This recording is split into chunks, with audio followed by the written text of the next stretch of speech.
Woo! How's it going out there, boys? What up? Fucking lovely right there. Don't that get you in the spirit of things? Of course. I love that jam. Every time I hear that, the only thing I can think of is, it's a nice picture. You go buy it. Yeah. Funny story about that. I talked to Wes about it, I think, a long time ago. My uncle wrote to that dude who sang that and said it was like he like loved the song, and the dude sent him like the CD back and like wrote this big letter like to him and to my uncle and his wife, like thanking them for liking his music and stuff. So he still has that. Yeah, I watched that guy, the Roger Bartlett or whatever his name is, like actually play that song live with another guy. He's actually really good. Like, I mean, aside from that song, he's a really good guitar player. It's amazing. Yeah, he's still alive and kicking, last I heard at least. Yep. Oh, yeah. So we already got a super chat. I would definitely want to give Scott Temple a shout out. Hello, guys. I enjoyed your videos. Started watching the original Dead Pit back in 2006. Long time ago. Wow. Nice, but man. only if you measure in terms of years. That's right. It doesn't feel like that long ago, believe it or not. Definitely not. But yeah, welcome. This is the first time we've done one of these shows in quite a while. I'm trying to remember what the last one was. Was it the Rob Zombie movies? Rob Zombie! Yeah, it was. Yeah! Which he'll probably be in here. I mean, at least Fat Rob Zombie. Yeah, I think we've done this. Here. I think this is like the fourth one that we've done. Okay. We did Halloween, Rob Zombie, Friday 13th, and Phantasm, I believe. Try to go through some people that's in here. And we're going to get into it, guys, in detail. The release. We don't have all of the releases, but I think that we've got some really cool ones that we're going to talk about. And then pretty much everything from DVD on, we may have all of them, like at least the ones in the United States. But Adam 80s fan, Adam, it's the Dead Pit Boys, baby. We got Wet Movie in the house. Wet Movie is going to... He hooked us up. He did. We're not going to give it away, but tune in till the end. Watch all of it. Spend your entire Sunday night with us, and we It's will well have. worth it, I promise. We will have a gift that'll keep on giving, because I'm sure we'll use it over and over again. Foz Rotten is in the house. You boys want some head cheese? Sure. Head cheese ain't nothing here in Eastern Kentucky. Good head cheese. Every family should have head cheese in their refrigerator. Bombastic Reviews, what's going on, buddy? What's up, bud? Phantasmat says, Garrett, lovely shirt. Nice shirt. It was like in a Fright Rags, some kind of like limited bundle thing they did one year, so I got it from them. Yeah, don't do it. Don't do it. Just say hi. Yeah. Hello. Hello, sir. Yeah. It's good to see you. Rob Zilla, he's trying to watch Supermarket Sweep, which he's a big fan of. That woman was in the Ghostbusters 2016 movie, right? I can't remember her name, but Speaking of which, real quickly, I watched the Ghostbusters Afterlife, and I actually am going to agree with Garrett on this one. Like, I actually thought that it was a really good movie. did you cry like a little bitch too? No. Now, how about this though? Were you a real big Ghostbusters fan, or was it just like a movie for you? Like, I was really big into it as a kid. I mean, I liked it as much as anybody, I guess. Like, the first two I probably watched a dozen times, I would say at least. I'm not going to say that like it was as much as like horror films were to me or anything like that. Right. But I mean, I liked the movie. Cool. And I liked this one as much as the other two, I thought. Especially the fact that, well, it's going to be another story for another day, but I thought the lead little kid in it was actually really good. Egon's daughter or whatever. Yeah, I thought so too, yeah. Oh, so that's a girl? I thought that was a boy. No, it's a girl, yeah. Oh, okay. My whole thing is I just don't think there can be a mainstream Hollywood movie that's good anymore. So maybe that'll prove me wrong. I mean it's as good as you can get, I think, from a mainstream movie. I really do.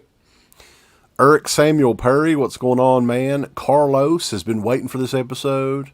I think we've timed this one just right, boys. Because Netflix is dropping in less than a week, right? Or no, when is it? It's a week from... I think it's this Friday 18th. coming, is it? The Isn't it? 18th. Oh, it's Yeah. the 18th. Okay, so we got like So yeah, a almost week 2 weeks. from this Friday. Okay, There yeah. we go.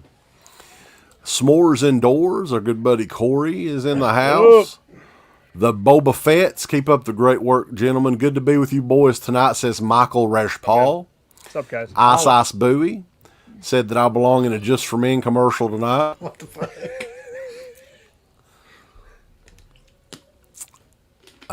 Let's see. Lots of comments, and we will get through them. We got a super chat from old Curly Jaws. Thank you, old Curly Jaws. We've been watching your stuff on YouTube, man. You have unique reviews on that. Yeah, for sure. Yeah, your catchphrase is brutal and badass. That's what would be on the old Curly Jaws production T-shirt. The first one should say just brutal and badass. So thank you, sir, for the super duper chat.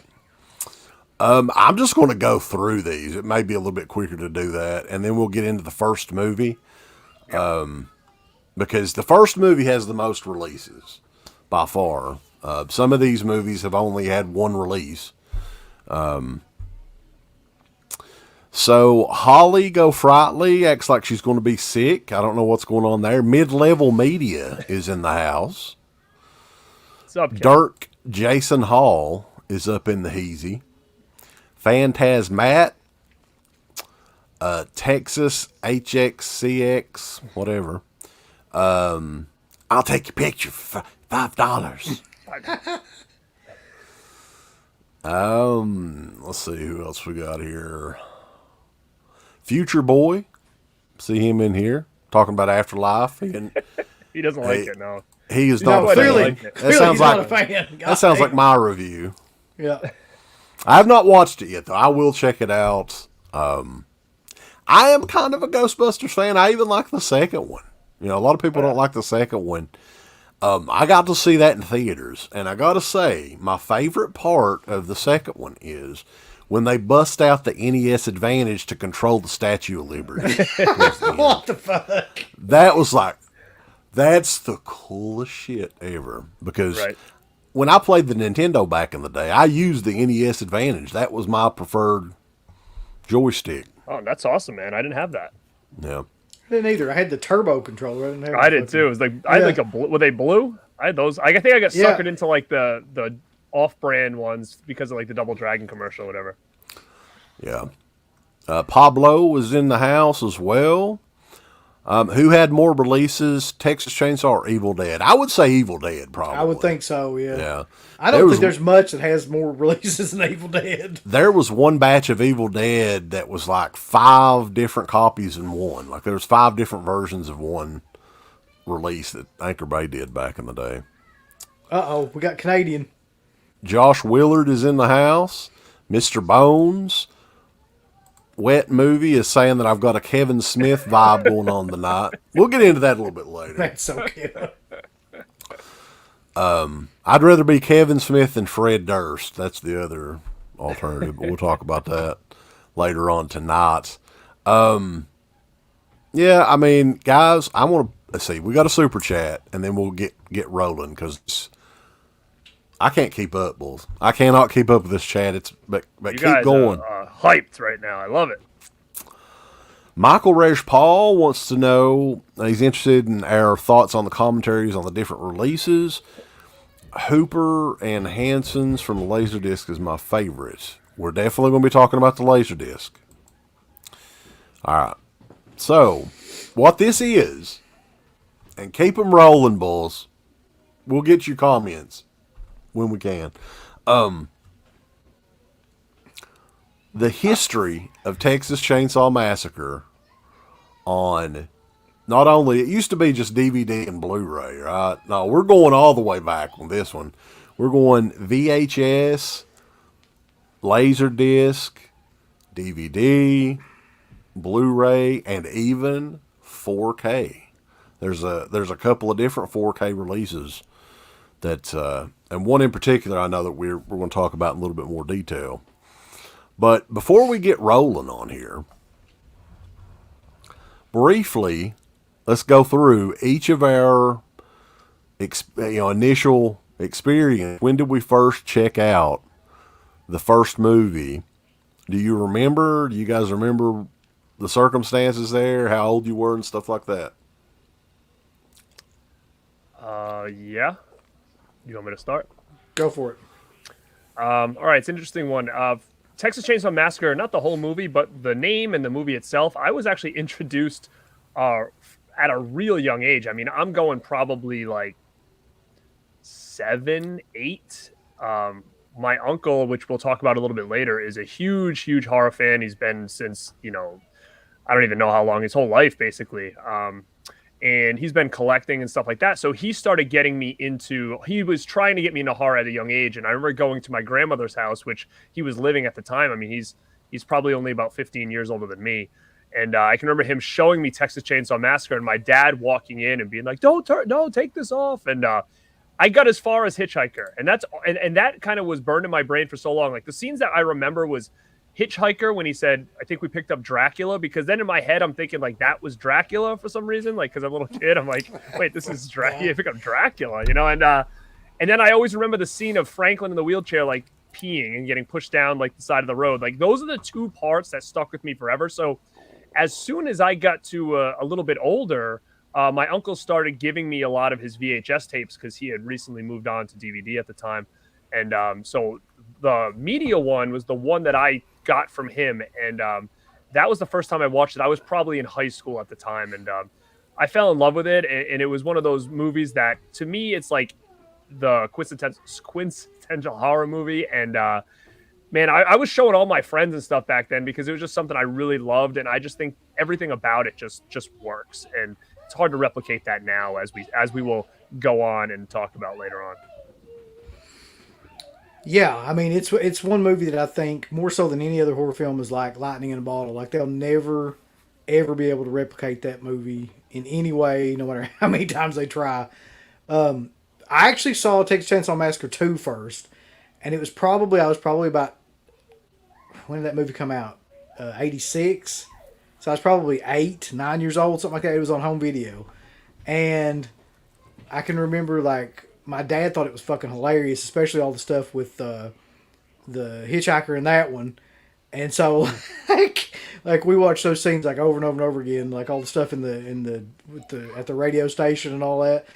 And like, so that was my first kind of experience. So I don't know, but I think I didn't watch the original one until I was in high school. I was probably 16. So I think I expected it to be something like more like part 2. And like, I don't know exactly what I was thinking it would be.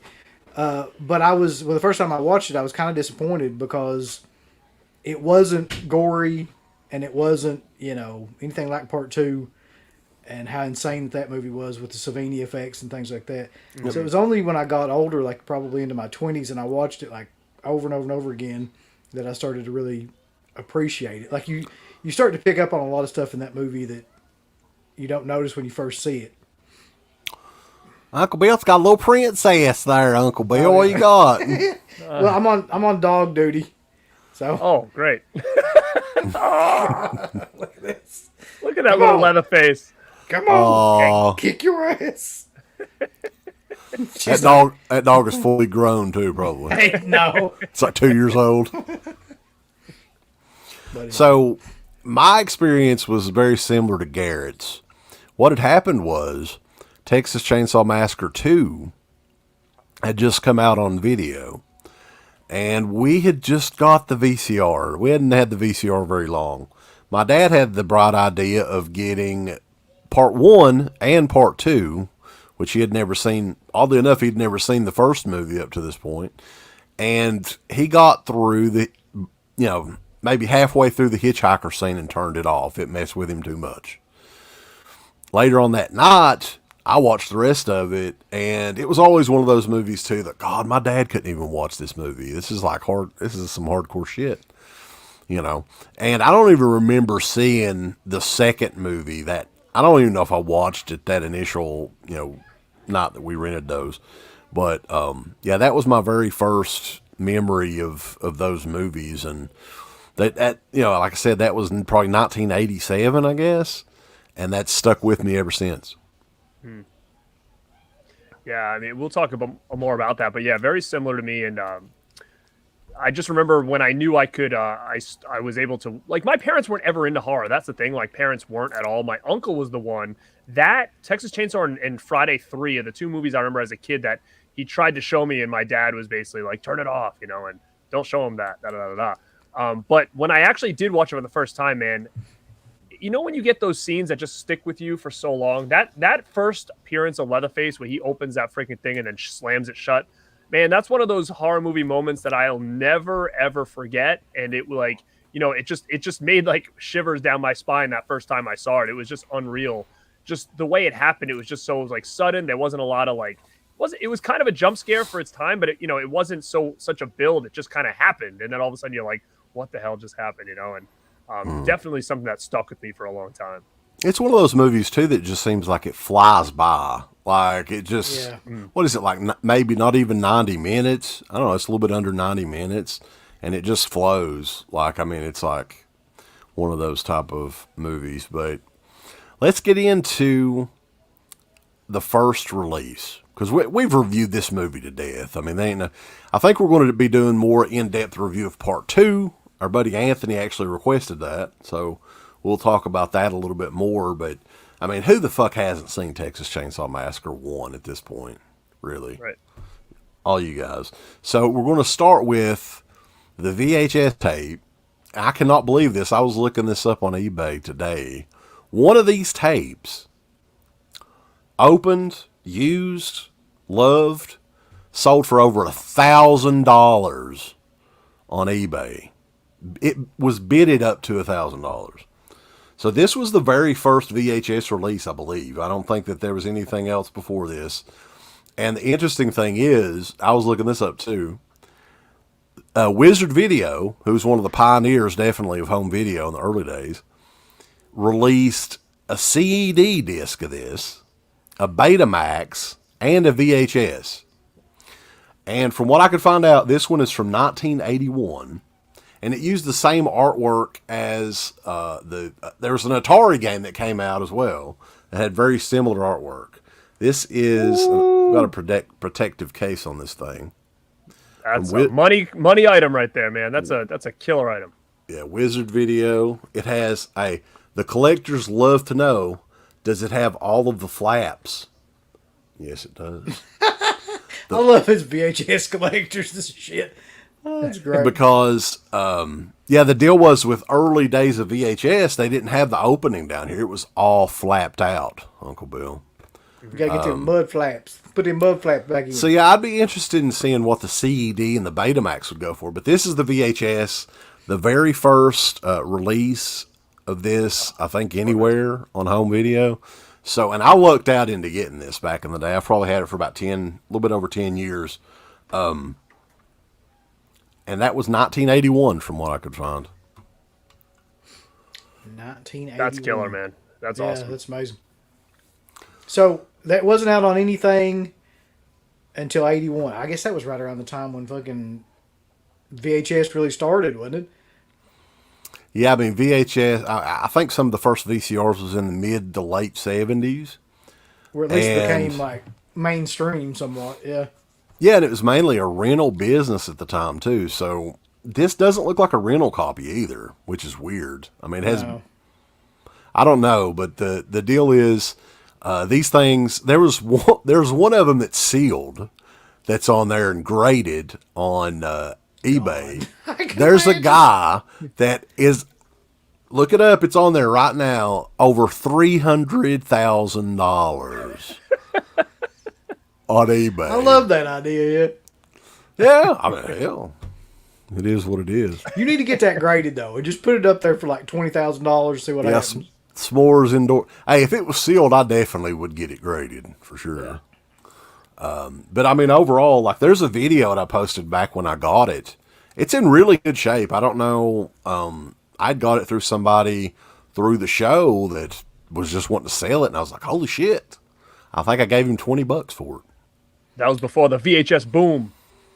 Yeah, I think that was around the time when people were just kind of...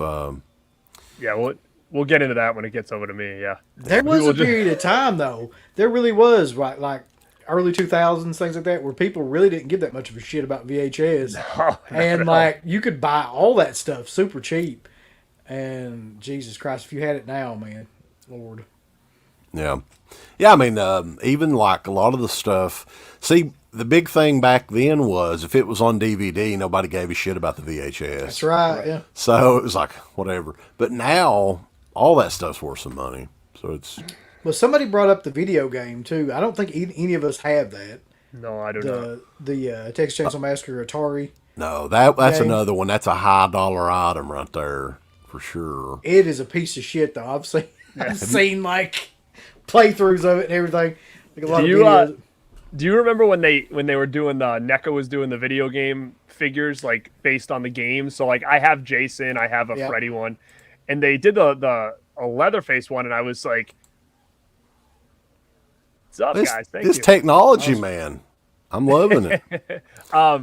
I can remember I saw the Texas Chainsaw one for the Atari game, and I was like, "Oh, sweet, I'll get that." And I like opened the flap to just see what it looks like. It was just fucking painted green with like a fucking brown head. I was like, "That's one that I never got because like I just could not." I agree. Yeah, get behind that at all. Like I've got the Nightmare on Elm Street one over here on the wall, and I've got like the Friday 13th one, but I never got the Texas Chainsaw Massacre one.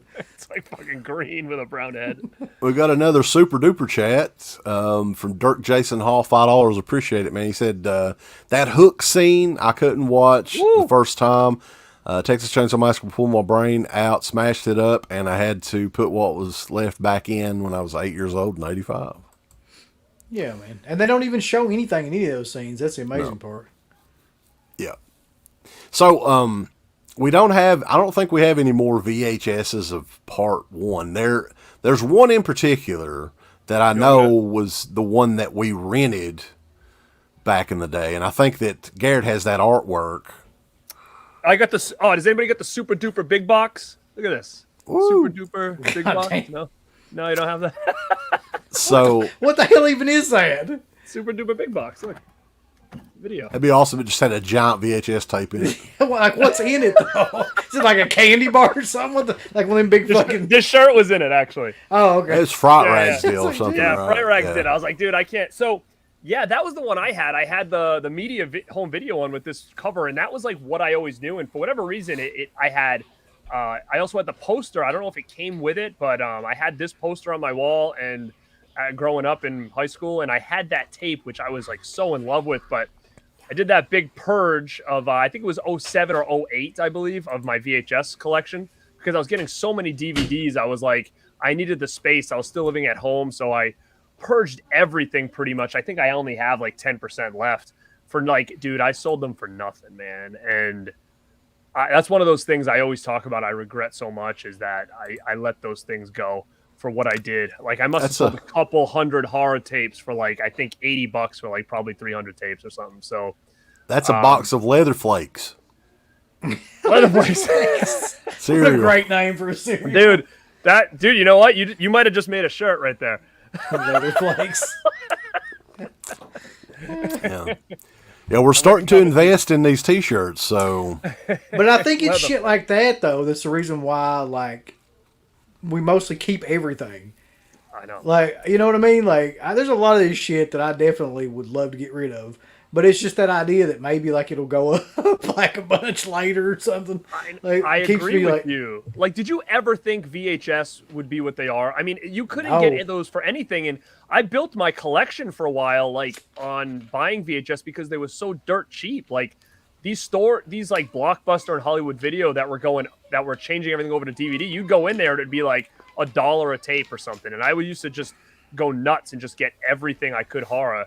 And man, I had so much cool stuff. I had like a Frankenhooker that like would talk and stuff. And I can't believe that I sold a lot of that stuff away. And you know, DVD, you kind of think to yourself, man, that can't be worth anything someday. But you know, you're hesitant about getting rid of a lot of that stuff because, like, what if all of a sudden these rumors of, like, Blu-ray disc rot and all that shit are true? Like, in 20 years, if everybody's Blu-rays are, like, destroyed, like, with rot, and the only thing that still survived was, like, a DVD, are those going to be sought after? I don't know.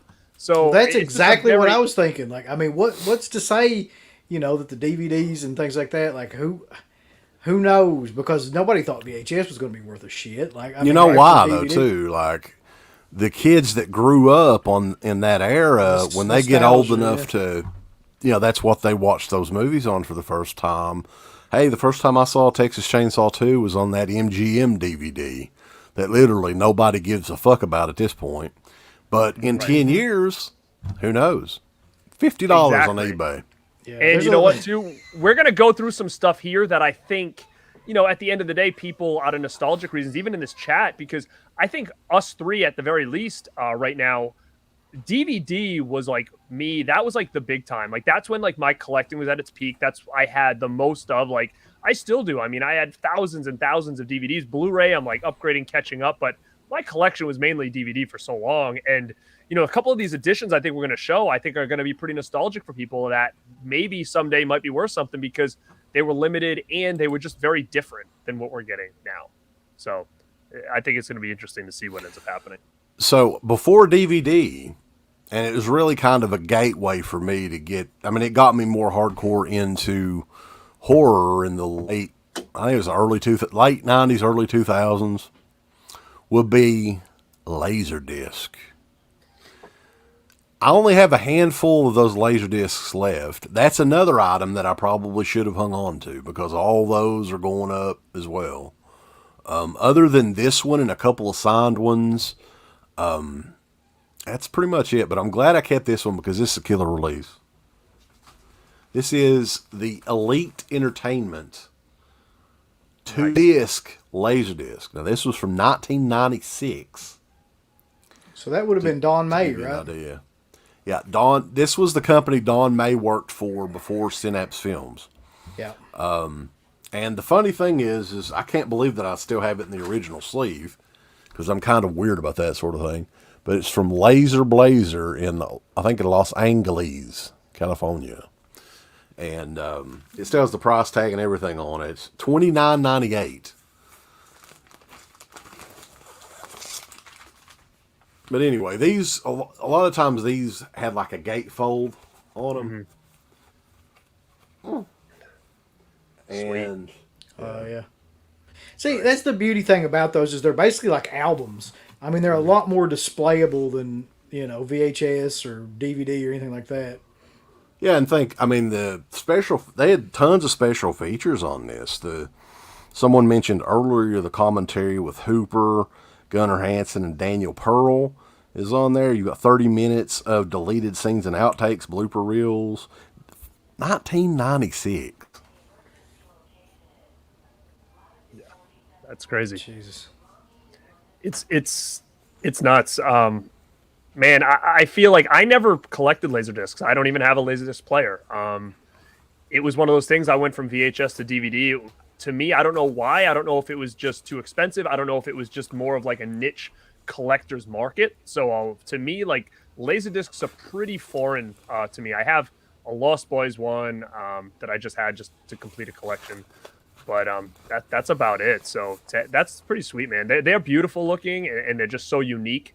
And you can store so many, in such a small area, which I think is also, as a collector, really cool, Another interesting aspect that I wanted to mention on here too is the disc was done by Elite Entertainment. They were like the only company that were doing these great special edition, treatment. They did Night of the Living Dead. I think they did a couple of Nightmare on Elm Street movies. They did a lot back in the day. But they did not own Texas Chainsaw Massacre back then. MPI, basically Dark Sky Films, before they were Dark Sky Films, is on the back of this Laserdisc. So I don't know if they, at one point in time, did they just buy Texas Chainsaw Massacre outright? Because they've had it for... This was 1996, man. So, like, Jesus, almost 30 years. Yeah. Well, somebody said it'd be hilarious if Laserdisc made a comeback. Didn't we talk to Don May about that? And he was basically like, listen, like, he tried to get Laserdisc made as, like, kind of a collector's edition, and there's no company that does that anymore whatsoever, basically.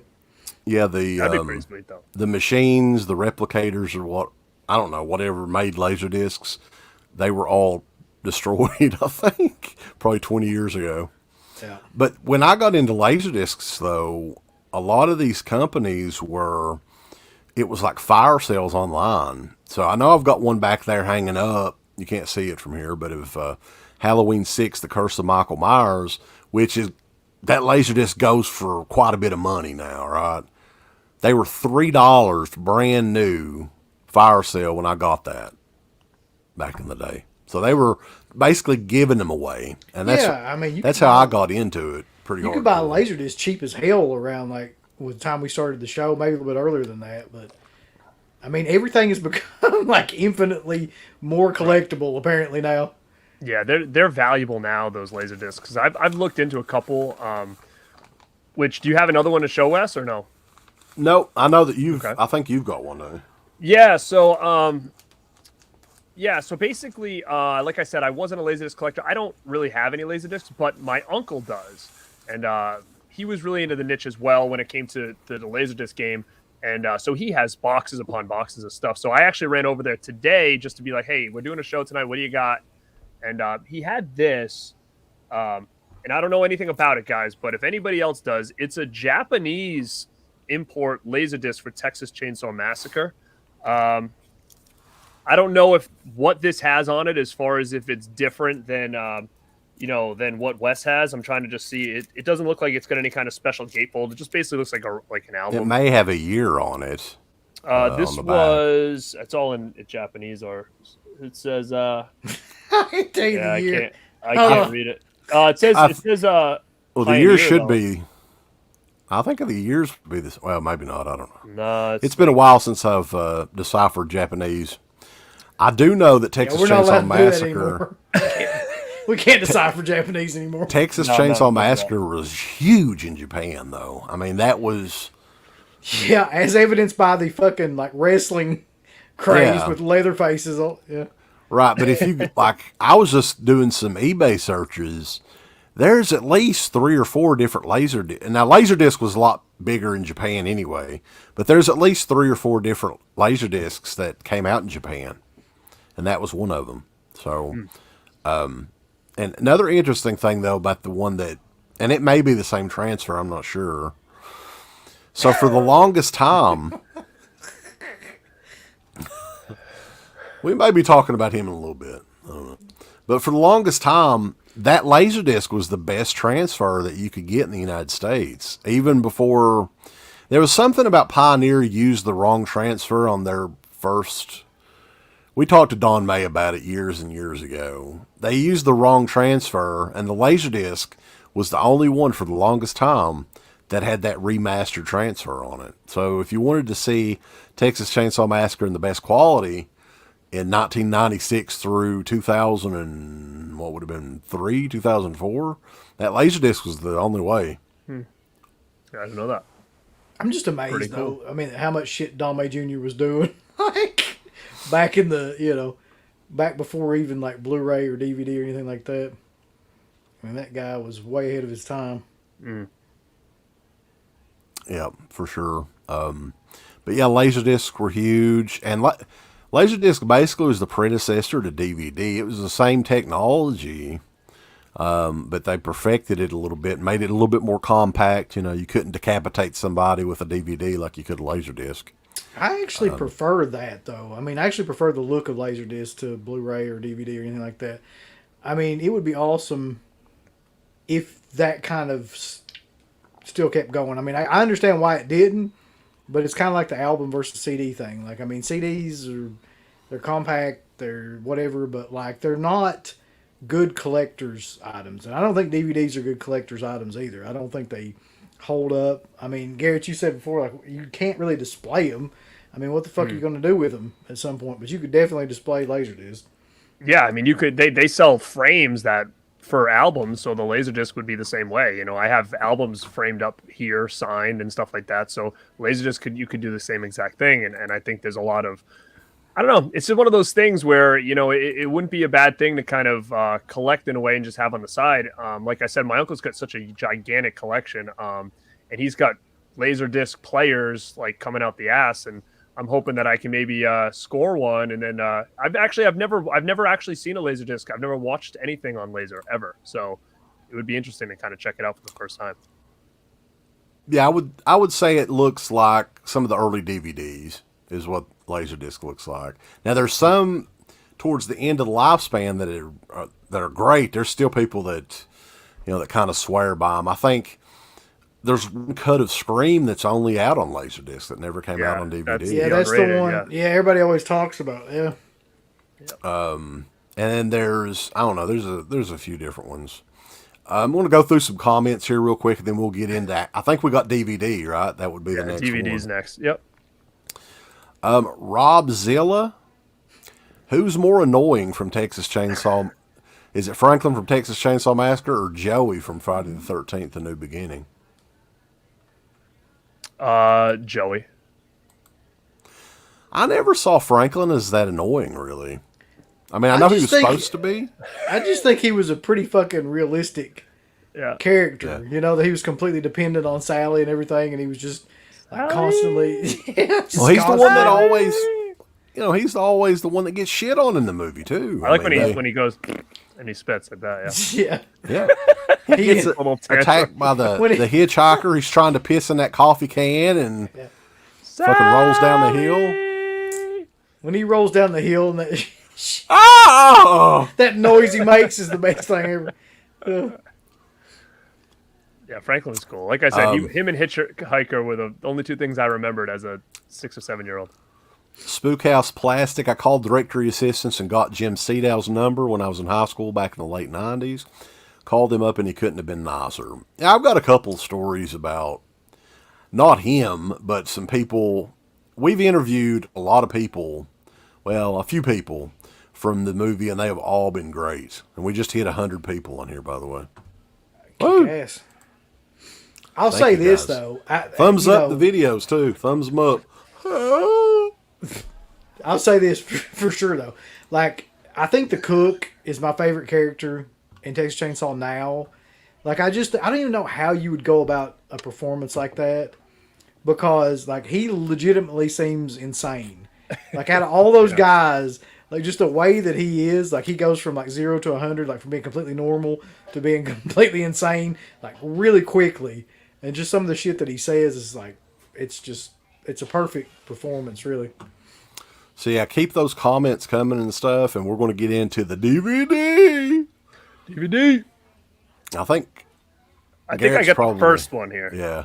This is, I don't know what year this is, but this was a Pioneer, very standard edition here.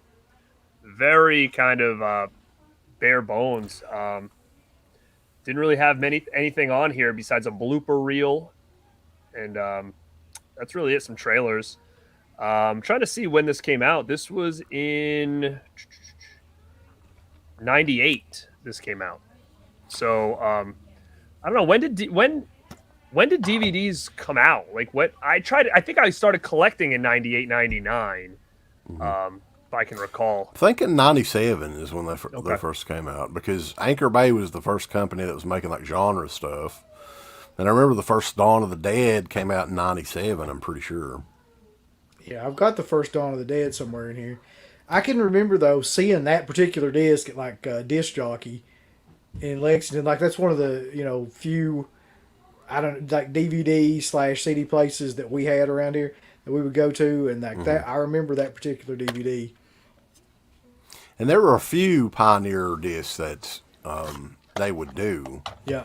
Different covers, and I know there's one special edition that you definitely wanted to show on here, Garrett, that I've seen. I think this was the next one, because I remember for me, this, and my uncle and I were really excited when this thing was announced. And I can remember the first day it came out, I was like right at the store that Tuesday. And, that was back when these kind of movies were hitting Best Buy and all that stuff on a Tuesday. And what's cool is it actually has a little slippy. So I know what happened was, so this image here is what is on another edition. But look here. So this you'll know, because this actually is a fold out, and then you flip this around and you've got that meat packing edition. So this was a very limited thing where it looks like ground beef, and it says fresh after 30 years, Pioneer Texas Chainsaw Massacre Special Limited Edition, and then you take it out and it's got the It's one of those embossed meat. plastic cases too, right? Yeah, The it's hard like plastic. it is. Yeah, it's like one of those plastic cases. So that Like was a big. Sega CD. That was big in the early days.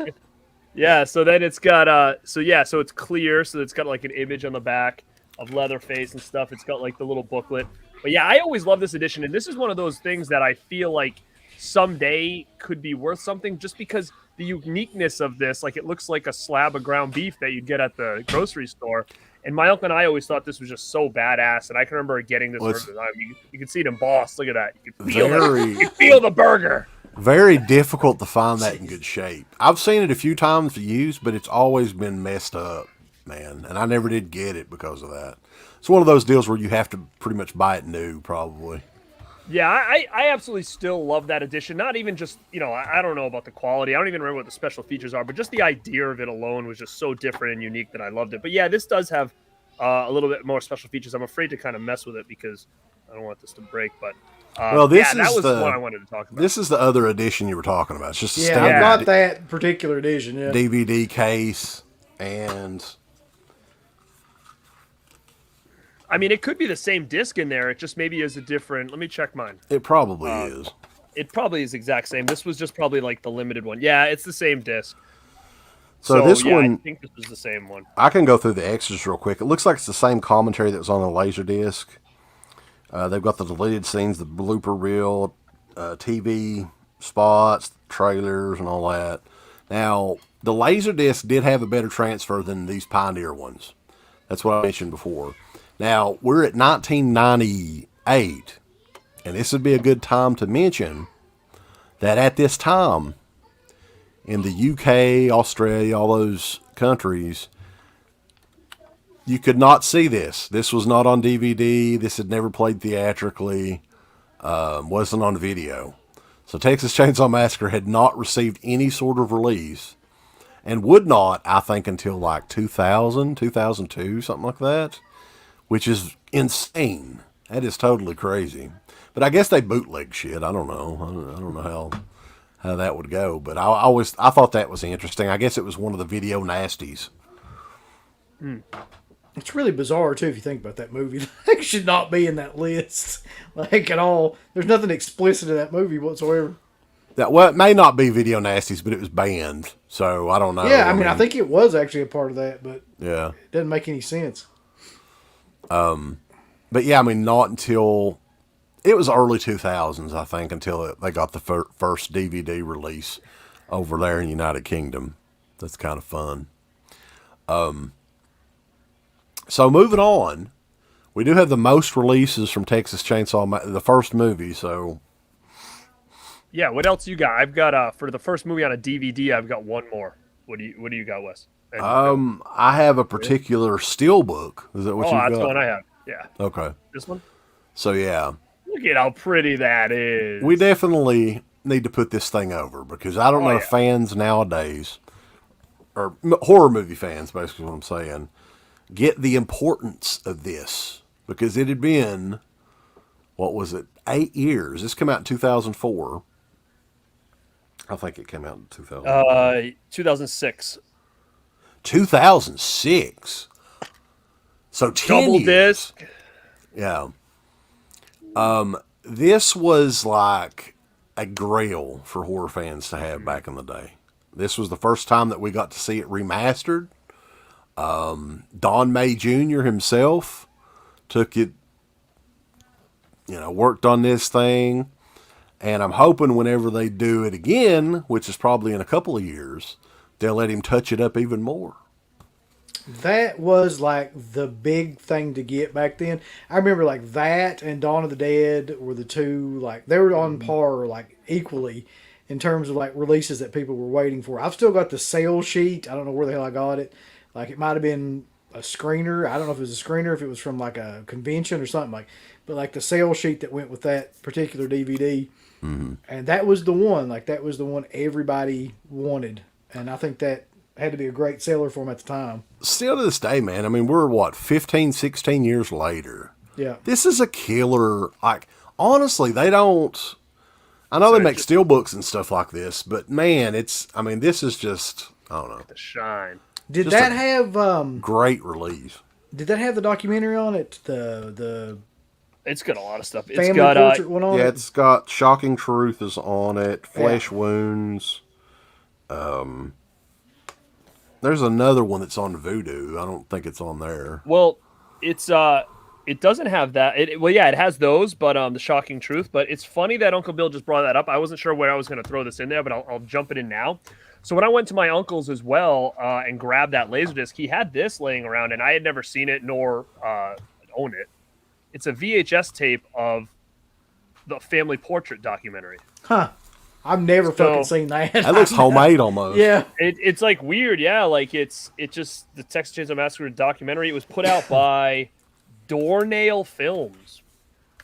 That looks like some shit that like I would make on my computer at home or something. So he had this, and I had never seen this edition, so I was like, okay, I'll take it, dude, and talk about it. But yeah, it's like the Great Literature Classics edition.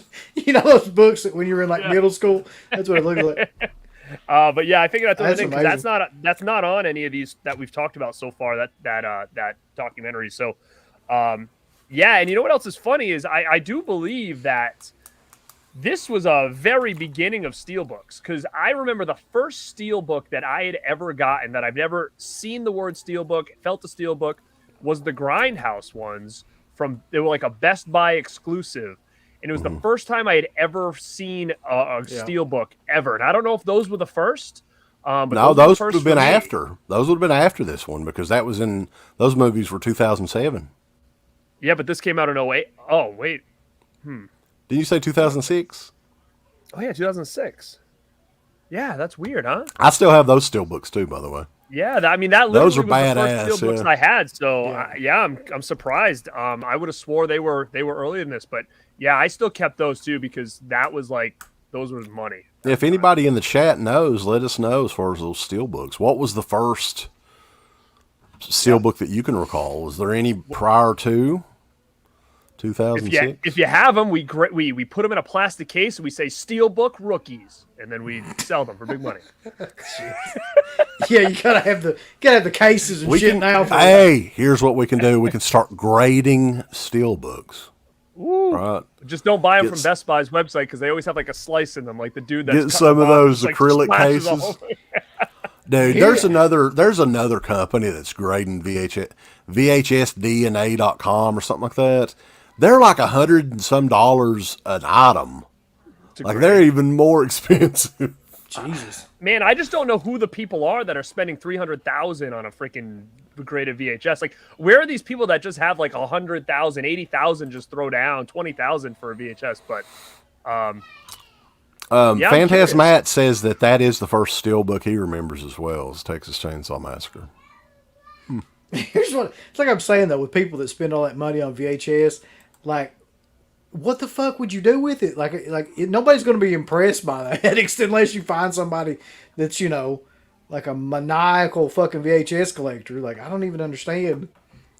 yeah, I'm not sure, but I mean, I just think people now, like, there's a lot of younger people now that are into these movies.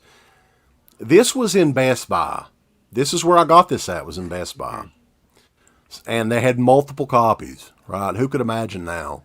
But yeah, this was hot. There was a few releases around the same time that were highly sought after. It hadn't been out in a long time. Everybody had those crappy Pioneer, which I mean, by crappy, I mean the transfer, Mm-hmm. We'd never seen this really cleaned up that well, aside from the Laserdisc, which was 10 years old at that point. Mm-hmm.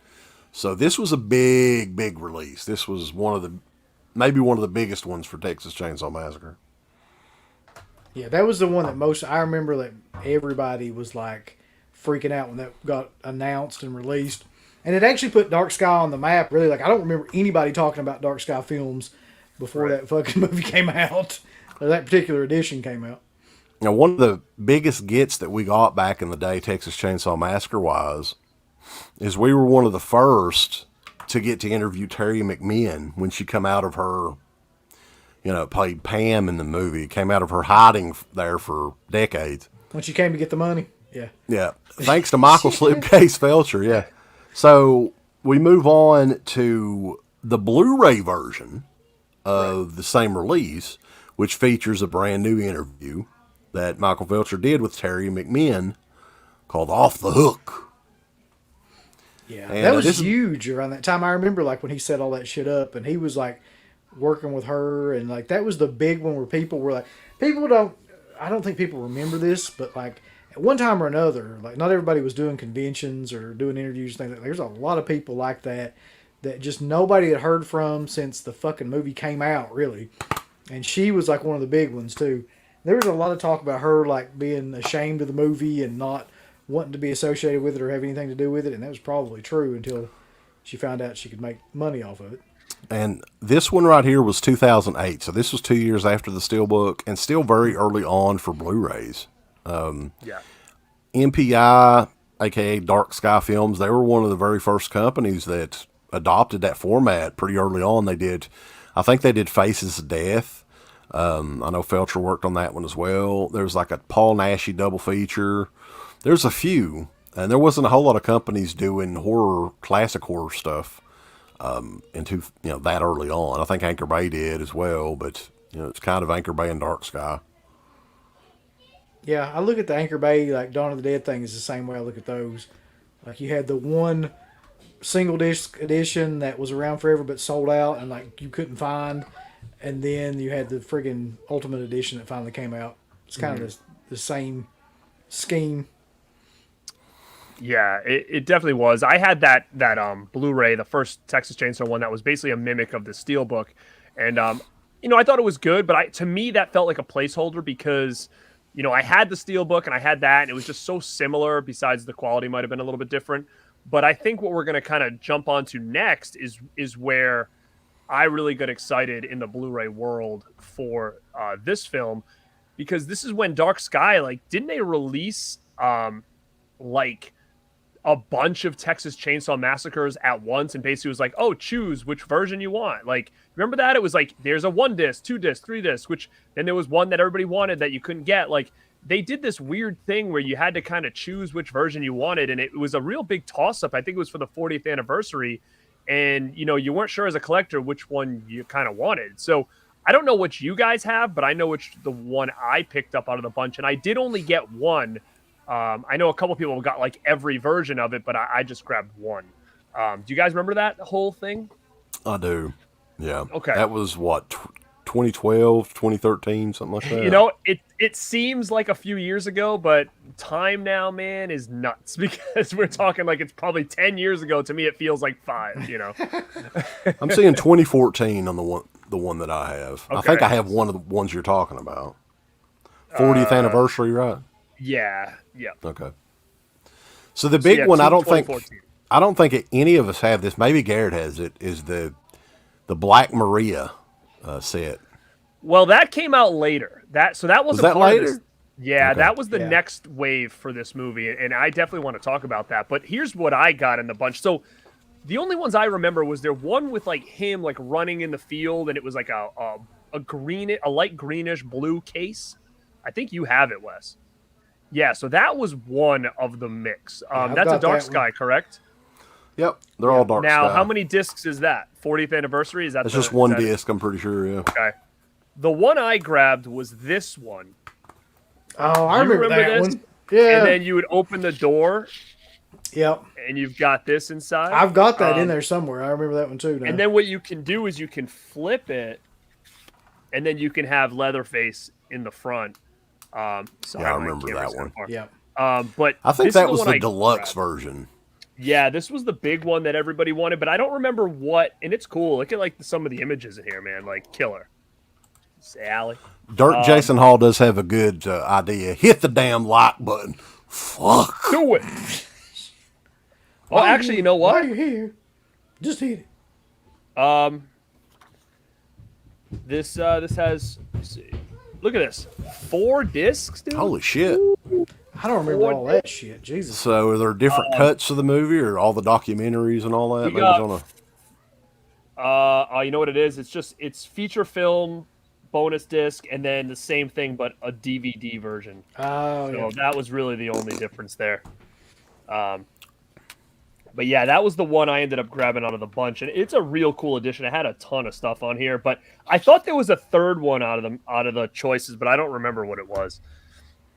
I just remember going to the store and being like, "Well, which one do I get?" And I think I had to go to a couple different places, or maybe I had to order online to get this one because I think that was the one that was hardest to find. I think this one right here I got used somewhere for like $4 or something, right? Because I've got this movie like on every. This is one of those movies that I'll rewatch it at least once a year, once every other year, and I buy every version that I see of it if I don't have it. I don't know why, really, because Texas Chainsaw is one of those movies too where I honestly like it works when it looks really like cruddy and all that too. Like me and Uncle Bill got to see it.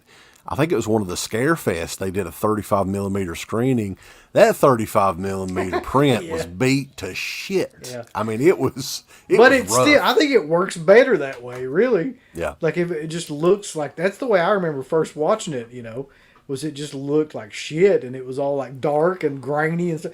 I think somehow or another that particular movie, like that's the best way to watch that movie. I mean, they fixed it up and things now, and they've got like editions where they've cleaned it up. But I don't know. You can watch that on probably VHS, and it would be amazing. It's an idea that. Oh, go ahead. No, I was gonna say I don't know how you guys feel, and I'm kind of just touching upon kind of what you just said. As a collector for so long, and becoming kind of almost very picky on certain things that I buy now. It's weird because in one aspect I'm very picky, like, oh, you know what, I'm not going to upgrade this to 4K. I have the Blu-ray. It's not, to me, it's not going to be worth the extra space, this and this.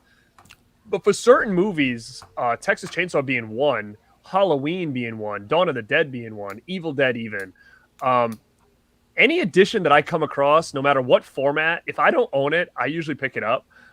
Like you said, even if it's more or less used, or if I scroll eBay and see a Texas Chainsaw edition that I don't have, I'll grab it just to have it. I don't know why. Why do I need 10 Texas Chainsaw Massacres? But there's just a group of movies that for some reason I'm like, you know what, I wouldn't mind owning every edition at some point. So I don't know if you guys feel the same way. As much as I'm talking about I don't want to waste my money and upgrade. I'm like, there's plenty of times where I'm doing that. But it's I'm not going to do it unless I find these dirt cheap or something like that. But I don't know if you guys feel that the same way about anything like that. I mean, if I see something cheap enough in a Goodwill, I'm going to get it. I did say no to, they had an extra copy that I could have just given away of Hostel at the Goodwill for $1. And, well, that's not one of my ones that I'm buying everything. No. What was the other one? It was, Captivity. Captivity. I didn't buy it. I don't own Captivity. So let's go through some questions real quick here. Have we seen any of the comics, Manic Exorcism? I have not. Me either. Jake Courtenhouse, the last release I got of Texas Chainsaw Massacre was the Dark Sky Blu-ray. Much like the Evil Dead and Halloween, which Anchor Bay released 1 million times. Can't justify spending more cash on it. Oh, Curly Jaws is wanting to know if we still have, I think me and Uncle Bill both still have the OG Texas Chainsaw Massacre poster signed. That's so killer, dude. Your Texas Chainsaw poster, that sign is beauty. It's right over there. It's awesome. John Cressip, he saw the 40th anniversary 4K remaster Texas Chainsaw in the theater in 2014. Got to speak with Ed Neal briefly. Couldn't think of a good question to ask, so asked was the dinner scene hot? All right, so this just fucking jarred something in my memory that I hadn't thought about in forever. I know what you're thinking of too. Yeah. Do you remember what I'm thinking of? What was her name, man? Oh God. All right, so there was to give a backstory. There was a convention. Fright Night. Okay, Fright Night. It was the first Fright Night. It was either the first or the second Fright Night. Second one, I think. Okay, so Tiffany Shepis was there with us. Yeah, we all go, and this is at the height of Dead Pit, and somehow or another, we get seated with a bunch of celebrities. I guess at that point they thought we were horror celebrities, but I was right next to Ed Neal, and he was talking about posters and things like that. Because I don't know if people know, but Ed Neal is like a huge poster dealer guy. Like he deals in like high-end movie posters and things like that. And we were just like, it was amazing because he was just talking about that, and he would talk some about the film. And I'm trying to remember who else was at that table. It was that weird dude that used to accompany Tiffany to all the shows. He was there. You remember him? Yeah. And then I guess it was Ed Neal's wife that was with him, I think. There was somebody else though. There was like one other like fairly known celebrity that was there, but was it John Dugan? No, Dugan was drunk on Heineken in his room. He wasn't. He wasn't coming out like doing any of that shit. But anyway, that was just a story that like. Yeah, that reminded me too. I was like, yeah, we did have dinner with Ed Neal. It might have been Sally Marilyn Burns. It might have been her, or one of them. No, I don't think it may have. I don't know. Michael Berryman? Was it Michael Berryman? No, it wasn't Michael Berryman. We'll fucking be trying to think of this for hours now. I can remember a lot of people that were at that show, but anyway, we had dinner with the hitchhiker. That's the point. I always hated shit which like was that, great. by the way. I mean, yeah, it's super uncomfortable. It like cool, it really is, yeah. Because we don't know them and they don't know us, and like it's a weird setting. Like you're having a dinner. Like you ever been at a dinner with a bunch of people you don't fucking know? Just imagine that, like, in and of itself. But it was great. I mean, so the grand poobah of the night, as far as the original Texas Chainsaw Massacre, would be the 4K edition. Or do you have any more, Garrett, Blu-ray? Well, you know what? You were actually right. Talking about, because I remember there was a third edition to this, and I don't know if this is it, but when I just kind of opened up this thing, I saw this inside, and it says 40th anniversary, and it's the Black Maria set. So this might have been that third edition I was talking about when this came out, on which one to get. Now, I think what was going through my mind was there was really nothing different between this edition and the one that I showed, except that it came in this box, which was the truck. And I remember going different back and artwork forth. on it. Yeah, it did. It had a different cover art. It actually had it was pretty cool though. It's like Leatherface in the rearview mirror. And I remember passing on it because I was like, you know what, for the amount that I think it was in comparison to this 4-disc, I was like, it didn't have enough for me, especially because at that time, space was so important that I couldn't fit this truck anywhere to display it that would have made any sense. But I will say there was a point in time where this went really cheap. And I can remember like looking at it being like, oh, do I buy it? And I'm like, fuck that. I'm not going to do it. I'm not going to buy that again. I got all this. But when we were talking about, okay, now's, a lot of people have been asking us to do this show, and we were just kind of waiting for the right time. And we said, you know what, let's do it soon because the movie's coming out. And if we kind of coordinate it with that, I went on a little hunt, and I said, you know what, I'm going to buy this just for that show. And I didn't end up getting it just because I couldn't really justify buying it just to show on the show for the money that it's still going for. I mean, it's still going for above $50. And, and I just couldn't justify spending more than $40. You could have just like right now. Bought it and then sent it back. This was the wrong item. It was eBay. I think Amazon had it, but I think it was really expensive through a third party on Amazon. So I was like, eh. But if I found it for like under 50, I would have purchased it just to, like I said, just again, if it's Texas Chainsaw at this point, I'll try to get kind of everything. But now looking at it, it's a pretty cool edition. It's different, but at the time, I can remember kind of shitting on it because I'm like, it's a stupid cardboard truck that folds out. Like, I kind of wasn't having it, but now looking back on it, because it's just so unique, I wouldn't mind having it in the collection. But how about you guys? You guys did not get that either, right? I can remember like explicitly like making fun of that edition when it came out. Right. We were just like, yeah, we were just like, man, like this is goddamn ridiculous. Because this was before like places like Severin and Vinegar Syndrome put out these editions with the bundles and shit. That, yeah. So that back then to us was like insane that they would want like all that money for a fucking truck. Well, the truck is very insignificant in the movie too. Yeah, it has no. Yeah, I mean it's not. But at the same time, I think you're right. But I think the uniqueness of that kind of makes it even more for me desirable. And I think the stupidest thing in there was like a bloody apron or whatever. Like, am I ever gonna wear that or do it? What am I gonna do with that? You know, it was like a bloody apron that you wear to like cook dinner with or whatever. Well, you like, could pose with your chainsaw that you got and have your apron. That's right. I should. But yeah, so I don't know. I wouldn't mind getting my hands on that now. I don't know where I'd put it, but looking back on it, like you said, the Uncle Bill of today, if that popped on, let's say Severin, Texas Chainsaw 4K 4-disc in a truck, would you buy that? Right. I was just thinking about that. I wish I had that now. Like I wish that I would have bought that when it came out. Yeah, because like we were a lot different then about shit like that, like and collecting and things like that too. So definitely. I just think very large boxes that take up lots of room. Like I try to stay away from that shit just because I don't have room. I really don't. I've got stuff stacked over here, stuff stacked in the closet. My shelf is completely full. I'm out of room. Yeah, that's why I didn't get that Evil Dead box. I mean, it's a nice looking edition, but number one, I own everything that's in it. So to me, I was just going to buy it for the box and to take up a lot of space. But yeah, with that being said, I know, UB, do you have an edition to show or no? Well, I was wondering like when to show this because I think right now would be. Yeah, this is kind of a one-off, and it's the only foreign release we got on here. Okay, so I got this from Michael Felsher back in the day when Michael Felsher was doing auctions where you could actually get shit that wasn't like $4,000. So this is a German edition of Texas Chainsaw, which I believe this is just DVDs, and it's probably one of the coolest. I don't know, like cases or whatever that I've got. It's one of a kind, I think. This is the version, and it says like DOS original something on it, Texas Chainsaw Massacre. And you open it up, and it's like it's got the discs, wow, and some killer like artwork and stuff, and it's got several different like I guess the chains. Now, how cool is that shit?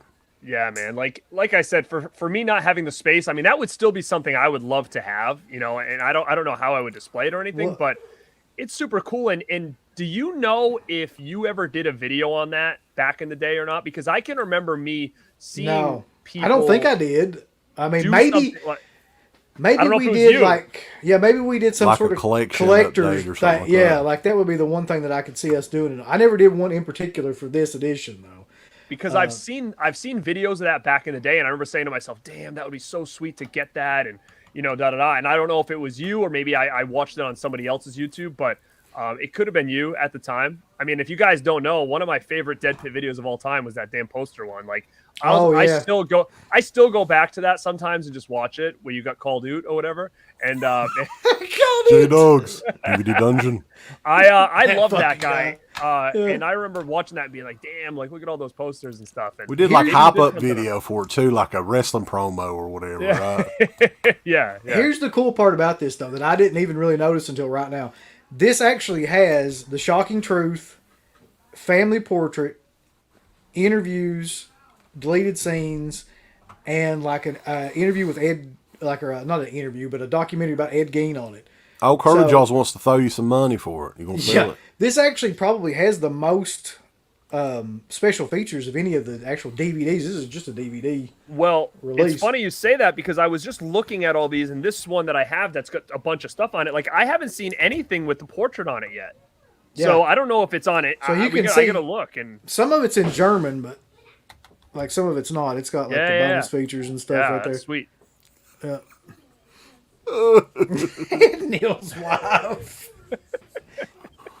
But are we going to 4K now? Is that what we're doing? Or are we going still blue? Yeah, I think we need to start rolling through these too. Yeah, I got one more blue though. This was it's not even open, guys. But again, it's Texas Chainsaw. Boom. That's the only one I had too. Like that. Best nobody exclusive. Haven't even opened. Is yours open? No. No, mine's not fucking open. Those are still at Best Buy too, by the way. Yeah. Limited edition, they said. I guess it's not too limited if it's still there, like 6 years later or whatever. But yeah, I thought the artwork was cool, so I grabbed it. J-Dog's DVD Dungeon's getting a shout out. And yeah, man, I've talked to him about maybe coming on the show, like a MWO show or something like that. But I don't know if he would be, So the 4K, which yes, there is a 4K of this. There's a couple of different 4Ks of this. Yep. But I think we all have the same one. Yep. From Turbine in Germany. And, yeah, mine's actually still sealed. I never have checked mine out. I may watch it here for getting prepared for the new one that's coming out. I might need to watch it afterwards to get the taste of the new one out of my mouth. That's going to be fucking awesome. Like, whether it's either going to be a surprise and be good, or it's going to be the worst shit ever and it'll be great to make fun of. So, but yeah, I mean, this one is essentially like the most recent one, but it's the full 4K version on 4K Steelbook. Steelbook. Yeah, we do need to do like an updated collector video somehow. Or another. I would love to do a poster video. I just don't know how I would do it because mine are all like very difficult. Tubes, you know, you had those sleeves which made life easy because you could just flip through them. I have like binders, like portfolios and stuff. I would have to probably do it Sean Clark style on the table and just film it and look over the top of it because I got a lot. For sure. So, our good buddy Anthony, it's good to know that he's in here because he did want us to do kind of a review, which we've had to have done a review before on this because there's a couple of different releases for this we're going to get to. But Texas Chainsaw Massacre 2. Now, this was a film that Tobe Hooper signed a deal with Canon, right? Like a three picture deal, and this was one of the 3 pictures. Yeah. This may have been the first one. I'm not even sure if he made it through all 3 films. I know he did this, Life Force, Invaders and maybe from Mars. Invaders from Mars. Yeah. But yeah, this one was probably the one that they wanted. That Canon definitely. Didn't Golan Globus have something to do with this one as well? I thought so. So the movie though, like it's way different than the original film. The characters in it, like it's set, for one thing, it's not even set in the same area. It's like Texas / Oklahoma, right? Is that the deal? I don't remember. I actually kind of have a very different, probably opinion than both of you on this because, like I said, I saw the original one first and I loved it. So when I saw this one, I actually didn't like it that much at first because it was so different. I thought I was going to get like a very similar vibe as the original, that gritty, like, you know, backwoodsy kind of feeling. And this one was just a lot more colorful and it had a little bit of comedic elements to it. And at first I just didn't really care for it, but the more I kind of started watching it, the more I liked it. But yeah, it took me a little while to kind of warm up to this one. The first time I saw it, I think I had a VHS, but I think it was like that one with like, what's his name on the front there? Like it was like a MGM weird one. And then I bought the DVD. My wife got me the DVD for Christmas one year. It was that original like MGM version or whatever. But yeah, I wasn't a fan of this one at first, but I really appreciate it now. Yeah, it's just something nostalgic about that movie. Like I've gone back and watched it a bunch, and like it doesn't really hold up as much as any of the, even like 1 and 3. But like there's something about it where I watched it first that kind of makes it like special somehow or another. And it looks like Return of the Living Dead to me. It reminds me of like the Return of the Living Dead Texas Chainsaw movie. Mm-hmm. Like it has that same comedy color, like everything's oversaturated and crazy, and yeah, so it's completely different. And it's definitely a movie that inspired the hell out of Rob Zombie as well, because he's tried to remake parts of it 3 or 4 different times in movies. But yeah, there's some scenes in it though that are great. Like you have to admit, like pretty much anything with Saito and it's great. Pretty much like anything with Bill Moseley in the fucking radio station is amazing. And there's some like random scenes like the John Cressup's talking about the guy at the chainsaw store where he sells him that chainsaw and he's watching him. He's like having an orgasm watching him hit that wood and stuff. Yeah. that scene where he's putting the chainsaw between her legs and like that's a weird scene still to watch, you know, like that whole thing. But yeah, I think everybody did well in the movie. It's just it was just a very different change what we're used to. And the Breakfast Club poster, I mean, that kind of sums the whole thing up right there. Is that it's like it's not taking itself as serious as the first one did, and No. you know, I really love that artwork a lot. Well, the character Stretch kind of becomes a target after she plays audio of Leatherface sawing up some like college students or something like that.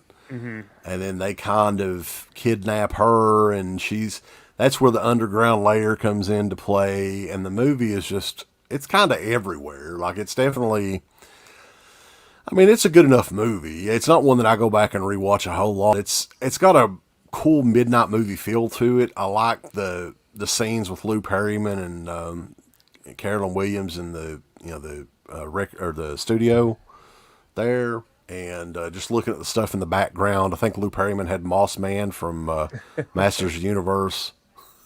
And wasn't it you who said you noticed the Rad thing? I did, yeah. I noticed. That's crazy to think about. I mean, the Rad soundtrack up on the wall, and this was like the same year that Rad came out. What the fuck? Yeah. Like, how does that even happen? You know, that's so weird. But this had a VHS because I had it. I know it at least had one. It might have had more. Yeah. And it did have the Laserdisc because I looked that up. Do you guys have any versions of that on VHS or Laser? No. Nah, I have the VHS cover on a Blu-ray. I'll talk about that here in a minute. But is it the first Blu-ray? Oh, not the Blu-ray. Sorry, you have the first DVD release, and that's the one my wife got me for Christmas one year. I think it was like probably when it first came out, and it was the worst cover ever. Yeah, what's the deal? I remember Suncoast Video having this the day that I got my DVD player for the first time, and I was like, what in the fuck is Dennis Hopper doing on the cover of Texas Chainsaw Massacre 2? I forgot about that one. Yeah. That's the one that I had the VHS of as well. It had like a blue bar on the top though. But yeah, my now wife at the time, we were in college, I think, and maybe we weren't in college yet, but she gave that to me for Christmas, and I was like, what a freaking weird cover that is. Fucking yeah, Dennis Hopper really like. I guess they're like he's the only marketable like person in this movie. Did you have that one too, UB? Yeah, I've got that one out there in the bin somewhere. So I had since got rid of that one because I just hated it, the cover of that so much. I was like, get this out of my collection. So when this one came out, cover's no better, but it's better, but it's not great, and it's this like gruesome edition. I hated that fucking that was when Saw and shit was popular, and like they made it like I hated for all you slip lovers out there. Look, I got the slip. Well, they did the Blu-ray version of the same thing, right? Yeah, and that was my first Blu-ray I bought of that, but I've since sold that off. So yeah, they even used the text it's like the Saw font they use on it too. They try to trick you. Yeah, I don't know if you guys can see it, but yeah, look. Saw. God, that's it. That is funny. But yeah, Felcher worked on these. I know that he worked on, oddly enough, the commentary on these is Toby Hooper with filmmaker at the time, David Gregory. Whoa! God. He's the bloke that's behind Uncle Bill's glorious dick demon that he plays with on a daily basis. He's like, amen. Come help me make his dick demon. Let's go back down to the pottery barn, Mum. Commentary with, and Felcher's talked about this on the show with Bill Moseley, Carolyn Williams, Tom Savini, and Felcher's actually on it with him. So that's pretty neat. And it's a good enough edition, for sure. But there's better ones. Well, yeah, so I ended up selling that edition of mine with that Saw cover. I had bought the Blu-ray, and it was, again, it felt to me like that was like a placeholder because it was very similar to what I had on this DVD, except the upgraded transfer or whatever. I don't know if you guys have this one. This one is the big one that I bought just because it was just so stacked. And it's an Arrow UK. I've got that one, yeah. This was so stacked. Look, I mean, I can't even tell I don't you have how the many features fucking on it. box, though, you dickhead. Yeah, that's What? see, Yeah, this is yeah, basically I've just got the regular, like, yeah, I've got that. Or no, Oh, like, really?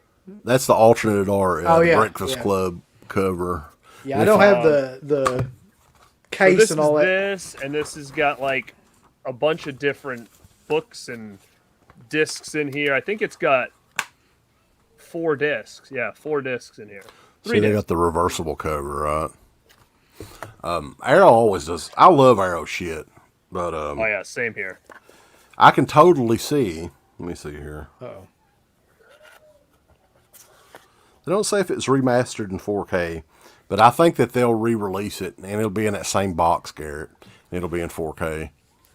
I know this is limited to 10,000. This version right here was. I don't know if it's not available anymore or whatever, but I had this first, and then we were announced. Obviously, a little bit later was the Scream Factory version. I had this well before the Scream Factory, so this came out in 2013. Well, This edition. I'm not sure about the transfer on the Screen Factory one, but this one looks freaking killer. Like, it looks amazing. But yeah, you've got the Screen Factory one, I think, don't you? I think the Scream Yeah. Factory one might have been one of the first Scream Factory ones that I actually got. Like, This I'm not was sure. this came out 2014, maybe. This came out after this Arrow one. I know that much because I had this first and I got this the day it came out. And again, I love that artwork. And then I got that slip. So I think this might be with the slip is one of those editions that are like worth big money because of this stupid piece of cardboard right here. But yeah. So I don't know. This came out. What year this one came out in? Oh yeah. 2016. This came out. Oh, So wow. I So, think, I That's thought that later was a than I little while thought. ago then. And this was what 2013. Holy crap! Yeah. So there was a big difference in years between those two. So yeah, part 2 actually has quite a few releases, if you think about it. I mean, I'm sure there's a 4K of that right around Oh, the yeah. corner. No Screen doubt. Factory or Arrow, one of those companies is going to be doing that. And I'd be down for that. I mean, it's a well-made movie. I think it's got some good shots in it. It's like a midnight movie type deal. And Hooper was doing that a lot around this time frame too, it seems like. But yeah, we'll go through some questions real quick here, and then we'll get Yeah, into because I think we're gonna go pretty quickly through the next bunch. So yeah. We do have... This is my favorite. The first two are fine. They're definitely the best of the movie. This is going to be my favorite part, is doing all the rest of them after this. yeah, we're going to go through these Jesus. kind of quick because the series kind of takes a... Oh, But we do have a really cool clip that's coming up that you guys want to stick around, give the video a thumbs up, because this is fucking epic. Okay, that's all I'm going to say. yeah. Some of the... You gotta stay to the end. Yeah. Stay until towards the end of the show, and we will play this clip for you. You guys will enjoy. We'll go through some questions here real quick, though. Holly Go Frightley said that she had dinner with Gunnar Hansen, John Dugan, Ed Neal, and Bill Moseley. That was super weird. I can Yeah, imagine. on a long table there, that would be kind of odd. Ben Grimm says he's a fan of Texas Chainsaw 2, but most of us, it takes place in Oklahoma, Texas weekend. I watch it every time that they play each other, so that's a big rivalry, evidently. Jake Cortenhouse, Texas Chainsaw 2 is the last good Texas Chainsaw Massacre movie for me. I would almost agree with that. I mean, we're going to be talking about them a little bit later. We'll be fighting a little bit, and then we'll. Yeah. Then we'll make up. Yeah. Dirk Jason Hall, Ed Neal told a story about Marilyn Burns and Gunner. He said Joe Bob told him and Gunner if they got Marilyn drunk, they would have a good chance with her, and she outdrank both of their asses. That sounds about right. Another interesting thing about Marilyn Burns, though, is she had her number listed publicly, right? So, and I'd heard from people that would call her, and she would literally talk to them for like, I don't know, I mean, how long she would talk to them, but answer their questions and shit. And she was like one of the best through the mail signers. Like, she would sign everything that you sent. Yep. I've still got a bunch of cool lady. A bunch of lobby cards that she sent that were hers that were signed, from back then. Like, I guess that would have been early on, like 2005 or something. 2004, 2005, yeah. She sent a ton of shit through the mail. Johnny Walker says there is a bonus disc in the Black Maria that was never released in any other version. You're trying to get me to buy it live right now, aren't you? You're trying to get me to just buy it right now. I think you need to. Johnny Walker, that logo's killer, dude. Yeah, I like that logo. Yeah. Let's see. Texas Chainsaw 2 is set in Dallas. Okay. Son of a bitch. Grande's Graveyard says, on Texas Chainsaw 2. So, okay. So let's talk about this next one here. This is Leatherface, Texas Chainsaw Massacre 3. Jeff Burr. Did it have a VHS or Laserdisc? I'm assuming yes, but I don't know any. Do you? Laserdisc. I know it had a VHS. I don't know about the Laserdisc though. Yeah. Somebody I'm thinking it may not have had a Laserdisc. Uncle Bill, could you call that? You already named that dog, right? Yeah. I think Nubbins would have been a pretty cool name. That would have been a good name. If I would have got to name it, that would have been a great name. But as it stands right now, its name is Princess Juliet Palmans. So what? Just start calling him Nubbins. Yeah, that's a good idea. That's a nickname for it. Hey, Nubbins. It is kind of a Nubbins. So, like, Texas Chainsaw 3, though, like, it didn't do very well at the box office, but I think with rentals and stuff like that, I remember, like, it did pretty good. Now, I don't think any of us have the VHS of it, right? I don't.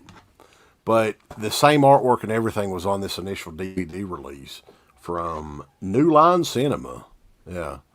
And this is one that I rewatched this one not too long ago, man, and I honestly, I remember it being way better than what it actually was. Like, I don't know, the last time I watched it, I was not that impressed with it. Yeah, I can tell you, I have not watched this movie in a long time, and one of the only couple things I can remember about it was the big fight he had there with, was it Ken Furry, right? Yeah. He had that big fight. I can remember that, and then I can remember what I never can forget is that how crazy that trailer was for this movie. Like, it was like Excalibur or whatever, and it was coming out of the water and all that stuff. Like, I thought that was like so killer, but it kind of was wasn't really what we got in this movie. So, man, I can't give a lot of 2 cents in this because it's been way too long since I've seen this, and I'm actually really wanting to go back and check it out. What do you think about it, Uncle Bill? I've seen it quite a few times, and I think that Kentucky Tater says it best. He says it's decent but uneven. Like, it has some good scenes in it, but it's really boring in a lot of scenes too. Like, it kind of drags on and on and on before anything happens. They introduce a bunch of characters that don't really do anything. There's just a lot about that movie that's really boring, and a lot about it that's just like I like the fact that they were trying to do like the serious tone of the first one and skip over like the comedic tone of the second one, but it just didn't work for some reason. Like, it was way too slow. I don't think that Jeff Burr was a guy that could really make a film like that. Like, I like Jeff Burr. We've interviewed him. He's a nice fella. He's a nice guy. But look at the shit he's directed, though. That's all I'm saying. Like, there's a lot of really horrible sequels that guy has directed. The best Jeff Burr film is a movie called The Offspring. From a Whisper to a Scream. From a Whisper to a Scream as well. That's probably the best movie that Jeff Burr ever made. Poor fella. Yeah. Now, let me ask you guys this, just because, again, I really can't remember, but what we know about Texas Chainsaw just as a whole is like nothing besides the first and even maybe the second as far as the tone being so different, but like at least there's some of the same characters. Like, every time they make one of these movies, it's almost like they're just starting from scratch, right? Like, and that's what's interesting to me is that this isn't really connected, but yet it's supposed to be the third one, kind of. I don't know if they were planning like a reboot or something or what they were doing here, but that's always been fascinating is that they're doing this, like they just keep rebooting this franchise where Friday the 13th and stuff could get and Freddy and Elm Street can get away with a lot of that because it's just a single guy, right? Where these movies, like you're involving a whole family that this dude has to be a part of. So it's like, it's super weird because you can't just plop a whole new family every time and expect it to, I don't know. It's just a very weird avenue they always take with these movies where I think they're trying to take the routes of like the slashers, but it's not just Leatherface. You're always going to involve like another group. And I don't know. Well, that gets a lot worse to me too when you start getting into the remake and the fucking and the prequel and all that where they got look now, hey, you don't want to you don't diss the remake, Garrett. I'm sorry. Well, we're going to talk about another one coming up soon, which is in the very similar tone, is where it's like they just kind of tried to restart it, but it's like a whole new cast of. It's just a very weird decision that they make when they do these Texas Chainsaw movies. I feel like. Grande's Graveyard says he thinks it's the best sequel. The MPAA really crippled the gore in it. But yeah, the DVD version, it's back in there. There's an unrated version of it. And it's still, to me, it didn't save it. Like, to me, I was like, I mean, the whole story is, what is it? Brother and sister traveling across the country. Kate Hodge and our good buddy, what the hell was his name? William Butler. Yeah. And it's actually not even Texas, it's California. It don't look like Texas at all. It looks more like LA. And then, yeah, the whole family is like different. Leatherface is there, kind of, and he looks, that's when like, well, the fourth movie is just a total, but the Leatherface in this one, it almost looks like they smeared shit all over his mask. Like he's like a greasy turd in Leatherface Texas Chainsaw 3. The trailer, he looked almost like a lumberjack. Remember in the trailer for it? He was like a lumberjack guy. Yeah. He was like all jacked up and stuff. Yeah, I think the design, though, they put him in the leg brace and everything. And I think some of it like was good. But then some of it was kind of stupid. So what are you going to do, though? Like Garrett said, this was the beginning of like them reintroducing family members and like introducing all these new family members. And it just... some of this was really stupid. Like some of the family members in this movie were really, really kind of stupid. Interesting thing about this. Do you have the Blu-ray of this, Garrett? I don't. So it's a Warner Archive Blu-ray, and I was hesitant. I wanted to buy it, but I'm like, Warner Archive's hit or miss. And what's going on now is it seems like a lot of these companies are just taking all their titles and redoing them. So I think we'll probably see this again soon, and I will grab it next time. But Warner Archive to me is I don't know. I mean, it's hit or miss for me when it comes to like how good an upgrade is for that. But yeah, I think this is Scream Factory written all over it. It should be because they've got all the other ones pretty much. So continuing on, this next one's interesting because it's got a different story than all the other Texas Chainsaw Massacre movies. This was a movie that was made in like 93, 94. And let's just be honest, it was so fucking terrible that they shelved it. It would probably still, well, maybe it would have come out on DVD eventually. But the only reason that it came out was Renee Zellweger and Matthew McConaughey become big stars in Hollywood. And that is Texas Chainsaw: The Next Generation. Ooh. Part 4. And it was one of those movies that it kept the 588 bin at Walmart well stocked for many years. And that's where I got it. I'd actually seen it on a movie channel of some sort before that, though. I think it didn't come out until like 97, 98, something like that. This came out in 99. Okay. So well, the funny story is, though, show your copy, right? That was this one. I think this is the unrated one because I know they did unrated and a rated, and you have this. Mine's 94 minutes. What do you got? This one is 94 minutes as well. Okay, so you want me to tell you the big difference between these? They got their ass sued.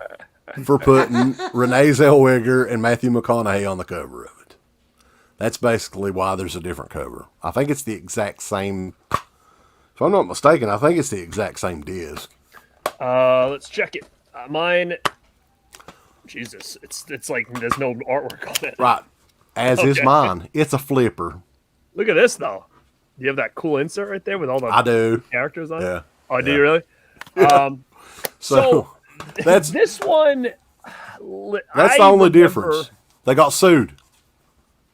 I rented this, and I'm not sure if I rented the VHS tape, but this image right here is what I remember the most. Is like that. I wasn't sure what I was looking at here. Like, I still, it's odd. It's like a jacked woman. I don't know, but yeah, you shouldn't describe it too much. Jacked woman. Yeah, I know. I like. Don't describe it too much. much. You'll offend somebody. You know. But as a teenager, going into the video store and seeing this, I don't know if this was what it looked like, and I saw the back, but I can remember being so intrigued by this movie and being like, what is this? You know, and I wasn't sure what to think of it. Like, it just seemed so different. And then when I watched it, it was just so out there. Man, I'm going to tell you this. My buddy and Keith and I think, rented this together when we were like teenagers.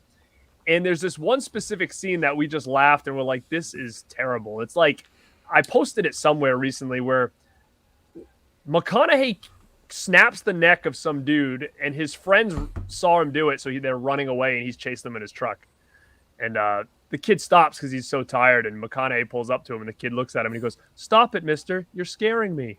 Like that. No, exactly like that. And I'm thinking to myself, like, dude, like, you just saw this dude snap your friend's neck. He's trying to run you down, and you're just gonna stop. It is like one of the worst acting lines I think I've ever seen in a movie. But I will say, I actually enjoy this film more now than I did ever. Like, just for like the fact of how off the walls it is, and how kind of just, it's just, I don't want to say bad. It's like, I don't know. It's hard to say so bad it's good kind of feeling, I feel like, with this I'm not like, we watched this movie not too long ago because we had to do like a, what was it, like a commentary over it. A commentary on the Patreon page. Yeah, so like, it's not been that long since I've seen this, and for like the first whatever hour of it, I was confused as to why it got so much hate, and then you get to like the last 30 minutes, I'm like, oh, okay, this makes fucking sense, because everything just starts like falling apart and everything's like chaotic, and then like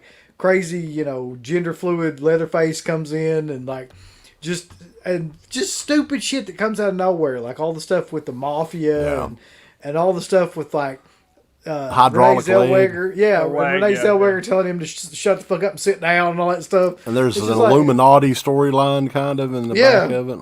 Yeah, you can definitely see why. There's a very interesting what? I thought the dog was getting up. Its head came into frame like a little bit. One thing we didn't mention though is this movie came out on Laserdisc in Japan as The Return of Texas Chainsaw Massacre. It was actually the first release of this. That I think it came out like '94, which is, I mean, it's on eBay. It's like $100 if somebody really wants to. You know, I mean, it is kind of interesting because that's the only time it was called Return of Texas Chainsaw Massacre. But this movie is fucking like awful. Like, I mean, it's begins kind of the long winding road of just fucking awful movies. Like, I don't know, mediocre films. Yeah, I feel like that Leatherface, the third one, was kind of like the slow transition into hell, and then part 4 was just like, it's going to take it all the way into the bowels of hell there. Yeah, like, I wasn't sure if they were, was this like the next generation? Like, was this just going to be a one-off? Were they planning on like continuing this story? Like, I never really understood, and it came out in such a weird time, I think, for horror at the time. Like was, you said it was released in '99 or something like that, and it was released in, like, wait, you said it was released, it was made I think in the '93, V8, right? Yeah, it's like 93, 94. The VHS came out in like 97, I think. So did this ever see theaters? No. I mean, maybe very, very limited run.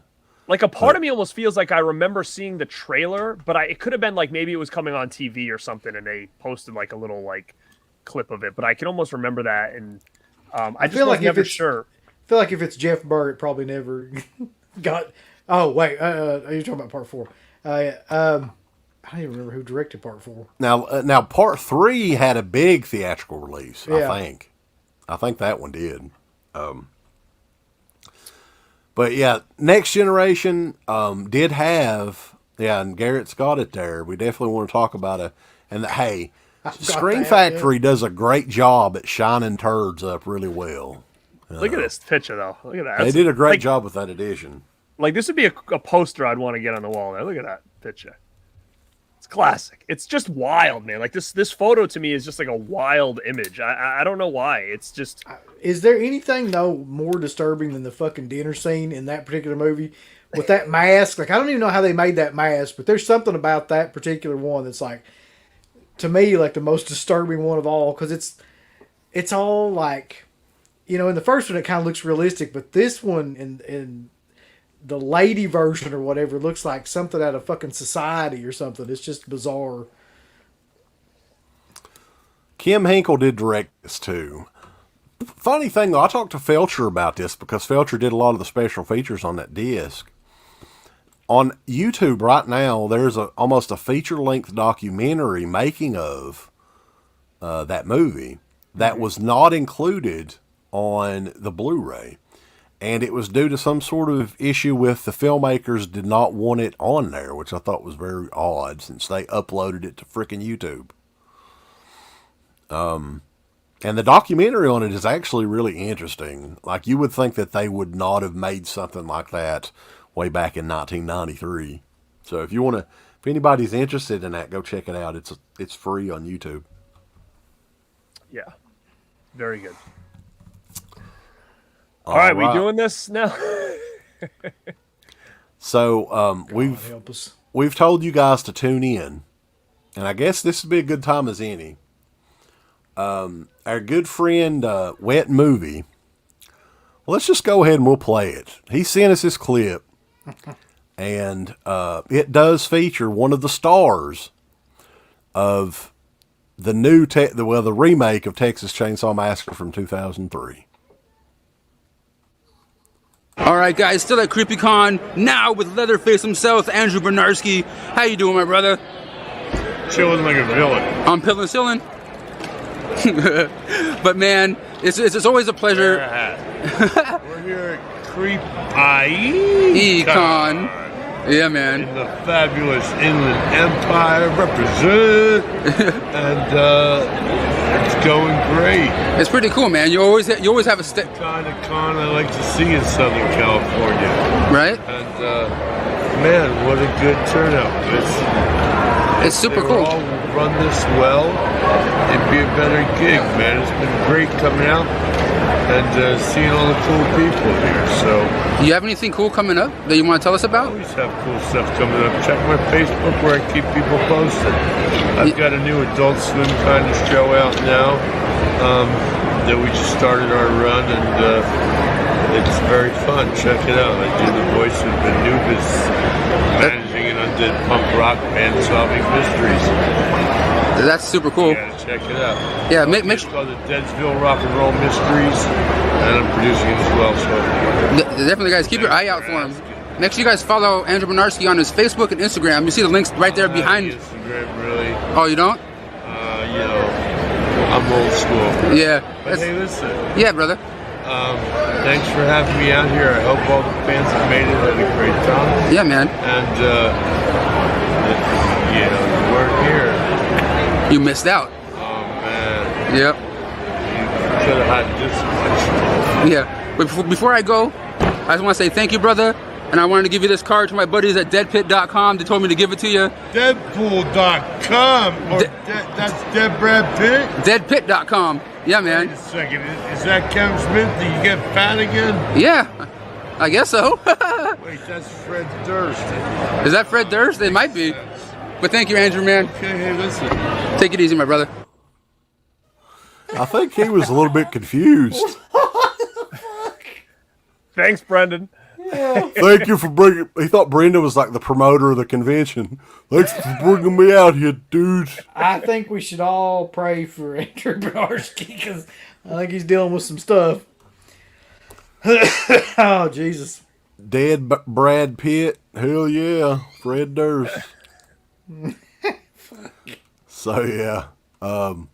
Big thanks to our good buddy Brendan for putting that show together and doing the clip and handing out the propaganda. We definitely appreciate it, man. Very cool. And Nice. just like Andrew Bernarski, we've always got some stuff going on around the corner. Always good stuff. That's going what I on. would start saying. We've always got stuff that's happening. You gotta check our Facebook page. Got stuff coming up and whatnot. Yeah. So, yeah, if you definitely like that sort of thing, give it a thumbs up.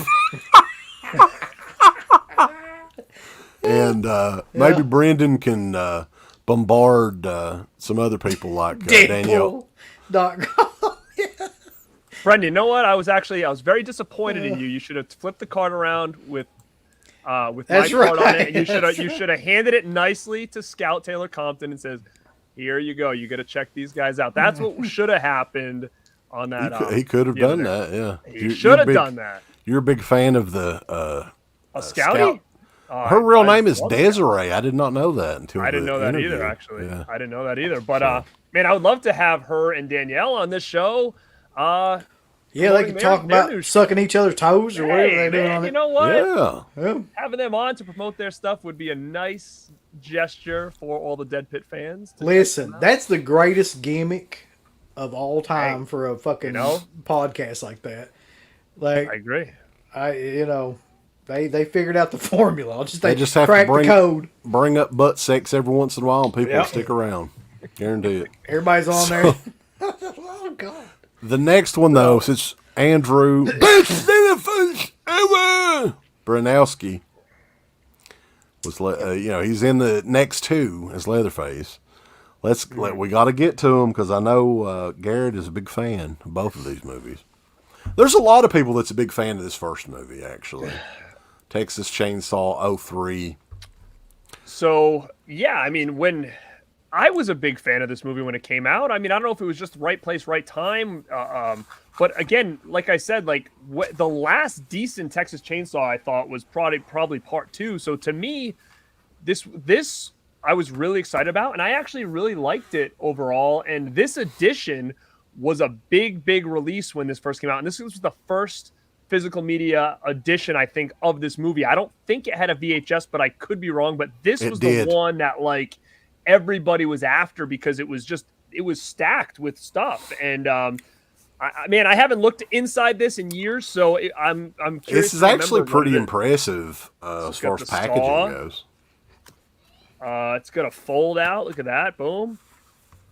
It's gonna fold out. Couple discs in here. Look at it. It's got some evidence at the bottom. I do Get this though, man. Did yours come with this? Tin.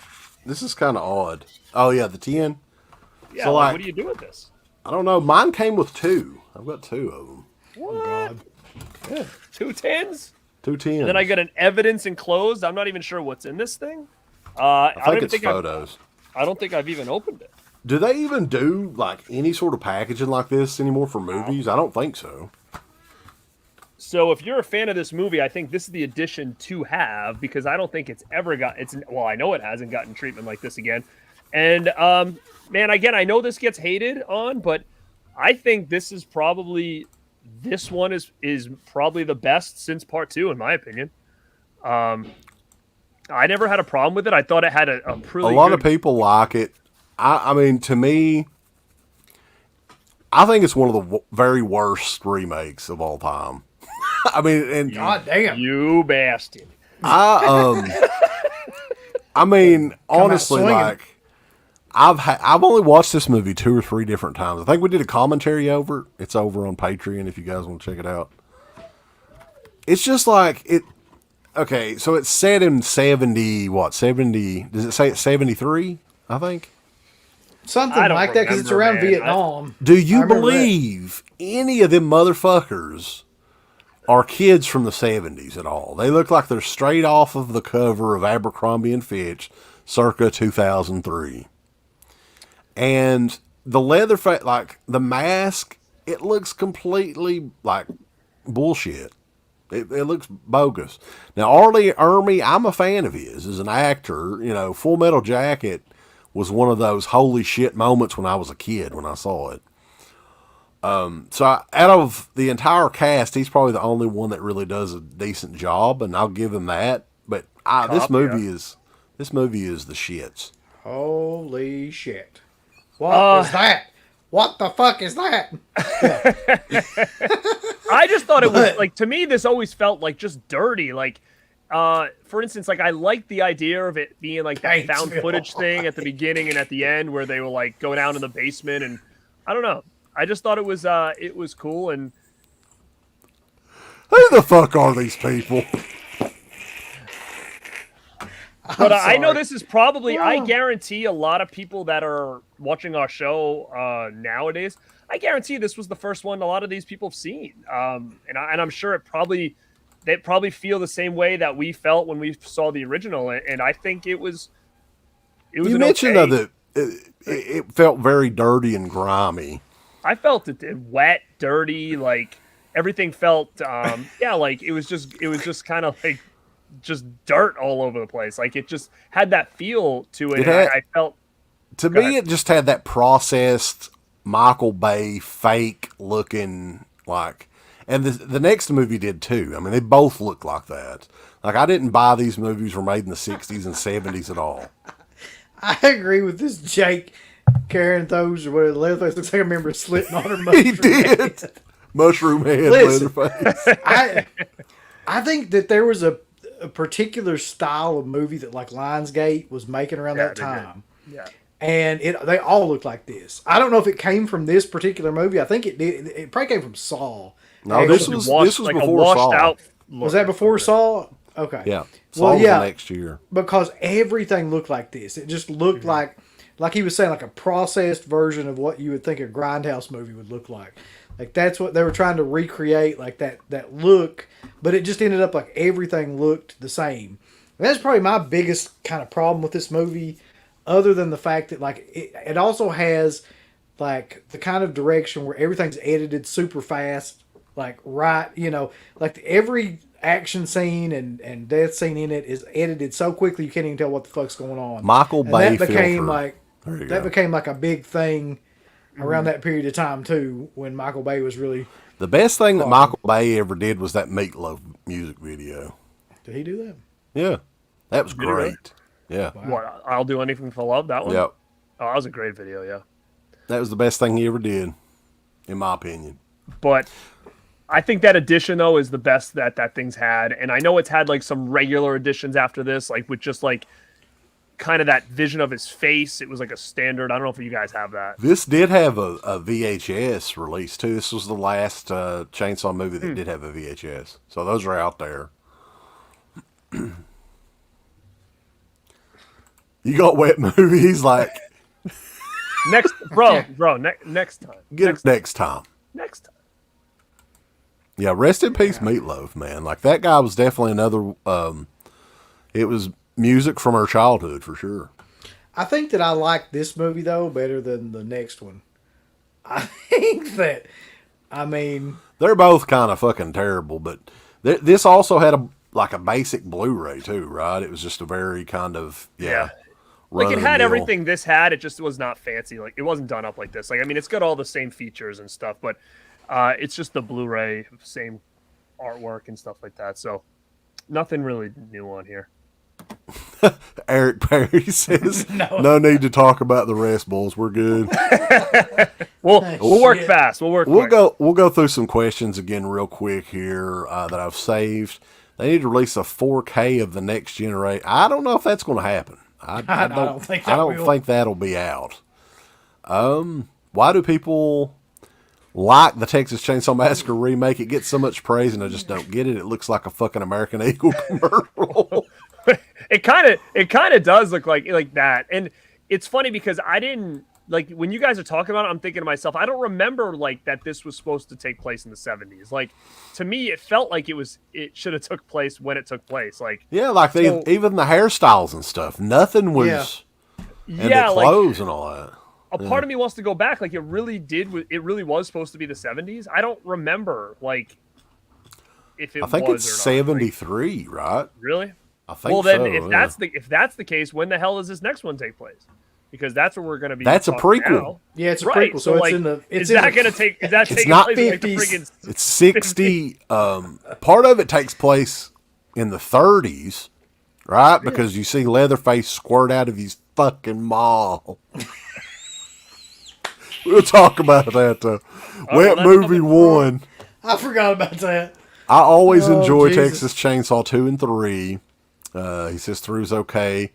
I don't care for the others. And we're going to talk about that towards the end as far as the legacy of the entire franchise, not just our rankings. the first movie. We can do rankings. I don't mind to do a quick ranking there. Woo!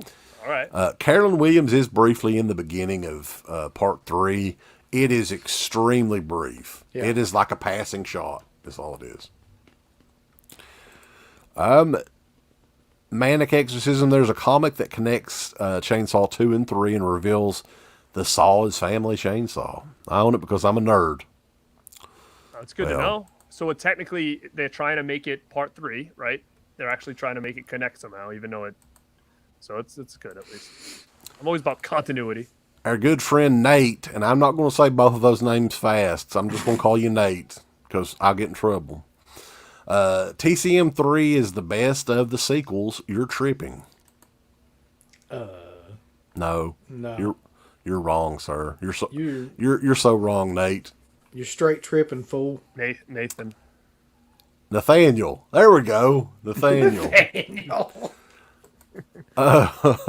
So, we'll continue on. I do have a DVD of this. I think I got it at Goodwill. You got the I slip don't cover. have any of Slip, this. bro. Slip. Come on, slip. Texas Chainsaw, the beginning. What? Slippy. Look at this is before slips were cool. See? That's true. It's The embossed. DVD Look at slips. that. Yeah. Boom. That's actually very true. I actually keep my DVD slips. I always did, but we'll get to the. This is interesting, real quick here before we get into it. Carolyn Williams, according to Wet Movie, Carolyn Williams and Felissa Rose had a bubble bath together at one point. They told me this in a video. I can totally. Carolyn Williams is a damn. I mean, I don't want to be mean or anything, but she's what the younger people call a freak, from what from what I can see. Listen, man. Well, how old is she? Like, she's got to be in her 60. late 50s. Is she 60? Yeah. Man. Wow, I mean, I like guess that- you're right. I guess we're getting old, bro. That woman has aged well. I will say that. Like, for to be 60 years old, Jesus Christ. Andrew needs that video. Curly Jaws does not like Texas Chainsaw the beginning, man. Wow. He likes a Again, lot of really bad stuff. Which one do you like, bro? From the opening of that movie, I liked all this that- one too. I liked it. I thought it was all right. I didn't like it as much as the other one, but I thought this was pretty cool. I can remember seeing it in the theater with my buddy Mike, and us being kind of like, oh yeah, like we were connecting them, like, oh, that's cool. That's where he let his legs. Like, I thought it was good. I mean, but it's been a long time since I've seen this one. So maybe I think different. But I remember in the theater, I thought it was a good prequel to the what. Jordana Brewster's kind of hot in it, and that Diora Bard's in it. yeah, she's. I can just remember it making sense to me. Like I felt like it connected the two movies pretty well. But I don't remember a lot about this one per se. It's been a while since I've seen it. I'm not kidding you though. In the opening, like 3 or 4 minutes, Leatherface's mom, you see her water break, and Leatherface kind of in the shadows plops out of his mom, and then they fast forward to like I think this part's in the 60s or something, maybe, I don't know.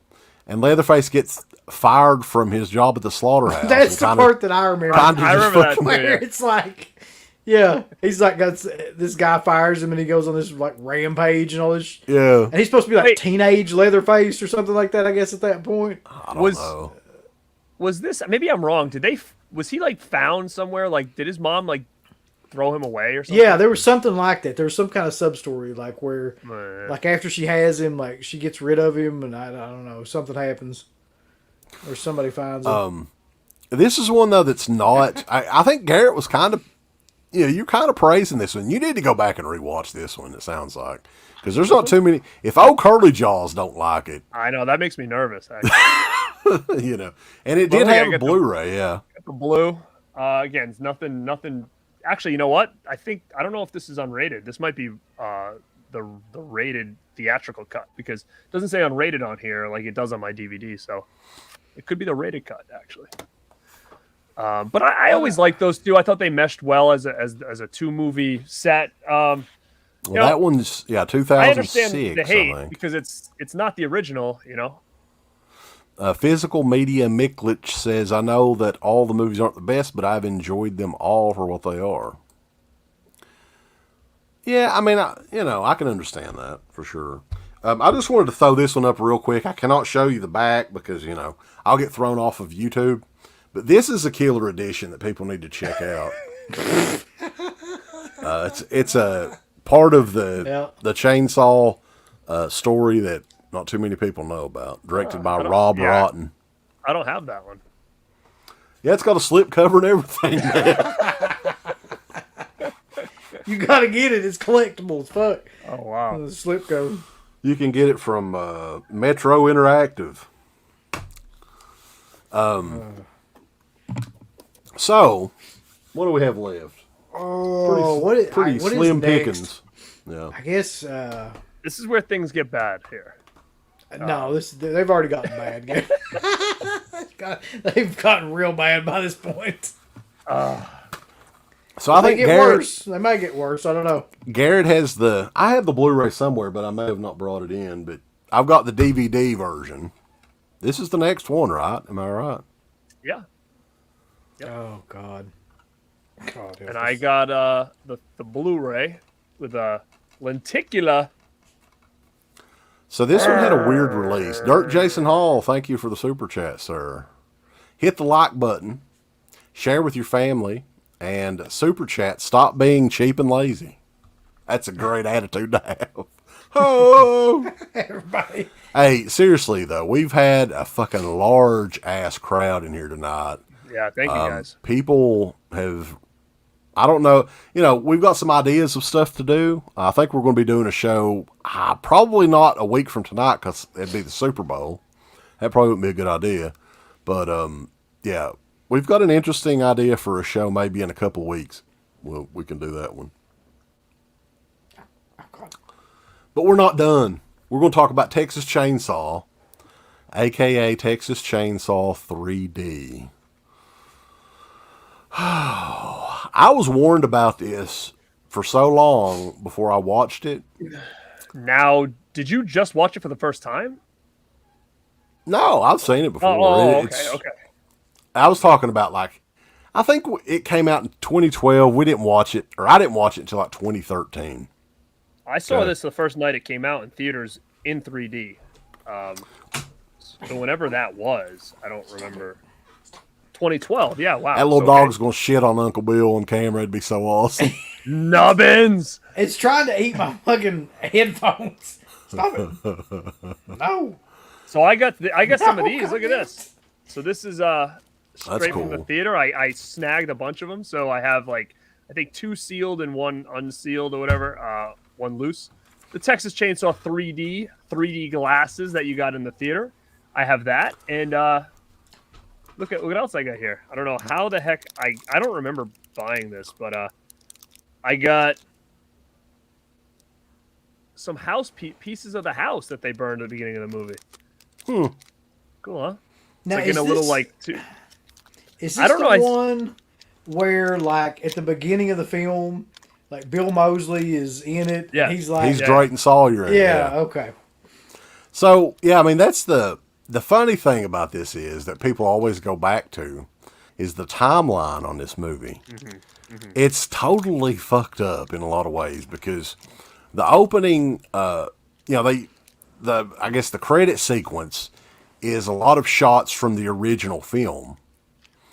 Okay, so they kind of mesh these new shots in from the old shots, and suddenly there's 5 or 6 more family members in the house. In the house, yeah. including Gunnar, like two old guys with beards. One of them's Gunnar Hansen. Right. And then there's a baby, and so there's like a big shootout and all that. Yeah. I did, however, like that. Not necessarily having all the people in there, but I thought it was pretty cool when I was in the theater for the first time and seeing basically, I think the police car driving on the street, and maybe like does the truck pass them or something? Like it basically tries to take place like within minutes after the original, which I thought was pretty cool. But yeah, then it kind of gets a little bit wild, and I thought that Mosley looked pretty good, considering what he was supposed to be. And I thought this beginning was okay, and then I just feel like what happens is I get real confused on this timeline. Like I don't know what was going through. It's almost like they had two visions and they just said, "Fuck it, let's just do both of them." So yeah, I really am so lost there. The baby. Okay, keep in mind this is 1973 is when the events from the first movie is supposed to take place. Mm-hmm. Mm-hmm. The baby, which is probably 6 months old, say maybe 6 months old, is saved from the fire and secretly kind of adopted by this new family of assholes whose the mother and the father are assholes later on. So you fast forward to, you could have easily done 1992, 1993, but it's 2012. You know, I mean, if you look closely, you can see, I think it's her grandmother's grave says 2012 on it. And there's iPhones, right? And you've got that, what was her name? Alexandra Diodoro. Diodoro, yeah. Best part of the movie. Yeah. She's fucking hot as balls, yeah, for sure. She's a very, very attractive woman. That's the understatement. I could stare into those eyes for days. Yeah. Get lost in a sea of eyes. Blueness. And the grandmother somehow, I don't know how, knows that that's her only living relative or whatever, even though she was secretly saved from a fire. I don't know how that didn't make sense. That's the least of the problems with this one. So the grandmother gives her this big mansion. And it's in Texas, right? Right, yeah. Is it in? I think so. So her friends, of course, she has a group of friends always, decide to go down and check it out or whatever. And then, of course, there's I think the lawyer or whatever gives Alexandra her keys and read the note. Okay, you got to read the rules. It's almost like Gremlins, but she doesn't pay any attention to it at all. Yeah. And part of the rules was to, you've got Big Leatherface in the basement, and he's kind of fucking like crazy, and I don't know. But yeah, it kind of goes from there. So I didn't mind Leatherface in this one, though. Did you? I mean, like the actual Leatherface character in this one. I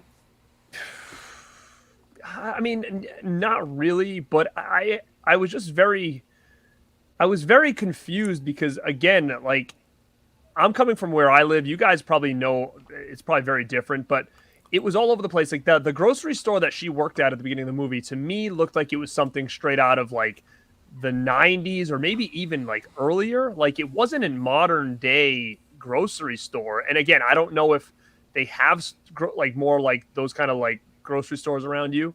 The kids, none of them had phones. The only people I think that had phones were like the police. So then they're using pay phones at some scenes, and the kids are dressed kind of like it's modern day. And that's what like is really just odd. And you got to remember, like if it's taking place 30 years or whatever, like then I forget how many years 2012 and 73. I mean, that's a long time. So is Diodoro like in her like mid to late 30s in the movie? And then how old is Leatherface supposed to be? I mean, that's another thing. Like, how old is he supposed to be in this? Like in his 60s? Like, and that's where I think it gets confusing. And then there's a scene where like Saw's referenced. They like make like a little joke about Saw when they're at the carnival. And it's 100% 2012. It's just very, like it's just odd. Like to me, it's just I feel like there was two visions, and they kind of just said, let's just Yeah, combine it all. that's when I watched this movie. That's exactly what I was thinking. It's like they made two different movies, and that, like either they didn't know which direction to go in, or they had footage from like one style of movie and footage from another style of movie, and they just combined all of them together. And because like clearly they don't know like anything about continuity or where they're supposed to be in this film, because you know Deidre, however you pronounce her name, looks like she's maybe 20. But like you said, she'd early have 20s. she'd have to be 40 almost to be, for any of that to make any sense. Well, the easiest fix for this is to have it set in 93, 92, 93. And then just take the phone out in that one scene that the cop uses it. And it's like, you could really have fixed this pretty easy, but it was just laziness. And I really don't think, like, there was parts that were kind of a little bit hokey, and I don't really think they did that on purpose. Like, I think they were trying to make this as serious as possible, and there was just a lot of problems there. And not only that was my biggest thing with it. And it not was only very her- polished for a Texas Chainsaw movie. Like, this to me was one of the most polished. It didn't look like Texas Chainsaw. It looked like a modern movie, but we just threw Leatherface in. I think that we should watch the making of. I think that I've never seen anything about this movie, but I would like to hear on it. Actually, it says, Texas Chainsaw Legacy featurette, Resurrecting the Saw featurette. the commentary or the making of. There's got to be some explanation as to why this shit came out like it did. Well, you have the sheriff, and then who would become the mayor in the beginning as well, the one that starts the fire at the house. Those guys haven't aged a bit in like 30 years or whatever, 35 years. But I like this movie. I mean, as far as, I am not going to say it's it's a good movie or even that well made, but at least it kept me entertained throughout pretty much the entire movie. It's got definitely some hokey shit in it. But yeah, it's got some good looking women in it. I thought Leatherface did pretty good. I didn't mind the look of Leatherface. It was kind of like he had like a red sweater on in it. Yeah. It was a little odd, but I didn't mind it. Of a lot of the sequels, I would say, Texas Chainsaw 3D is going to rank up there pretty high for me. I mean, I thought it was entertaining, at least, because I remember in the theater, I was like, I still had a lot of head-scratching moments because, again, I'm trying to connect this to the original one because that's kind of what it's supposed to be. I wasn't bored with it at all. I thought it was entertaining, so I can give it that. But I think just an overall of what they were trying to do, I guess you would say this is one of the first requels, right? Like they're forgetting everything except the first movie, and they're kind of trying to create their own spin-off from there. Well, I'm not even sure what the fuck they're doing. They turn Leatherface kind of babyface. Well, that's another thing too. Yeah. Is it's like how can we even? I get it because he was always kind of not a babyface, but he was just doing what he thought he had to do. He wasn't really like maniacal. Really, he was, especially in the first movie. Like he was just, people are in his house, man. He doesn't know any different. So you know what I mean? Like, so I get it, but at the same time, it was like kind of too babyface, and that scene, do your thing, cuz like. That wasn't to be a joke. I get that wasn't a moment that I felt like they were like, let's do this, it'll be funny. Like, I think they were freaking serious when they had that line come out. And that's how freaking awful that was because it was cringy as hell. Yeah, I mean, it's one of the most memorable lines of any of those movies just because of how awful it was. And you're right, like they made him like the hero of the film, really. Like he saves her in the movie. That's the whole point of all that. And yeah, so I guess he's like the Ricky the Dragon Steamboat. If you're going like he's like, this, didn't you kind of fucking baby face. Said, do your thing, cuz didn't you kind of feel bad for her? Like she had to say that. Like you felt bad. No, like, man, I like, think she I laughed out loud and kind of marked out. I mean, for me, I was like, "Fuck," What does Steve like about this movie? What's his favorite part?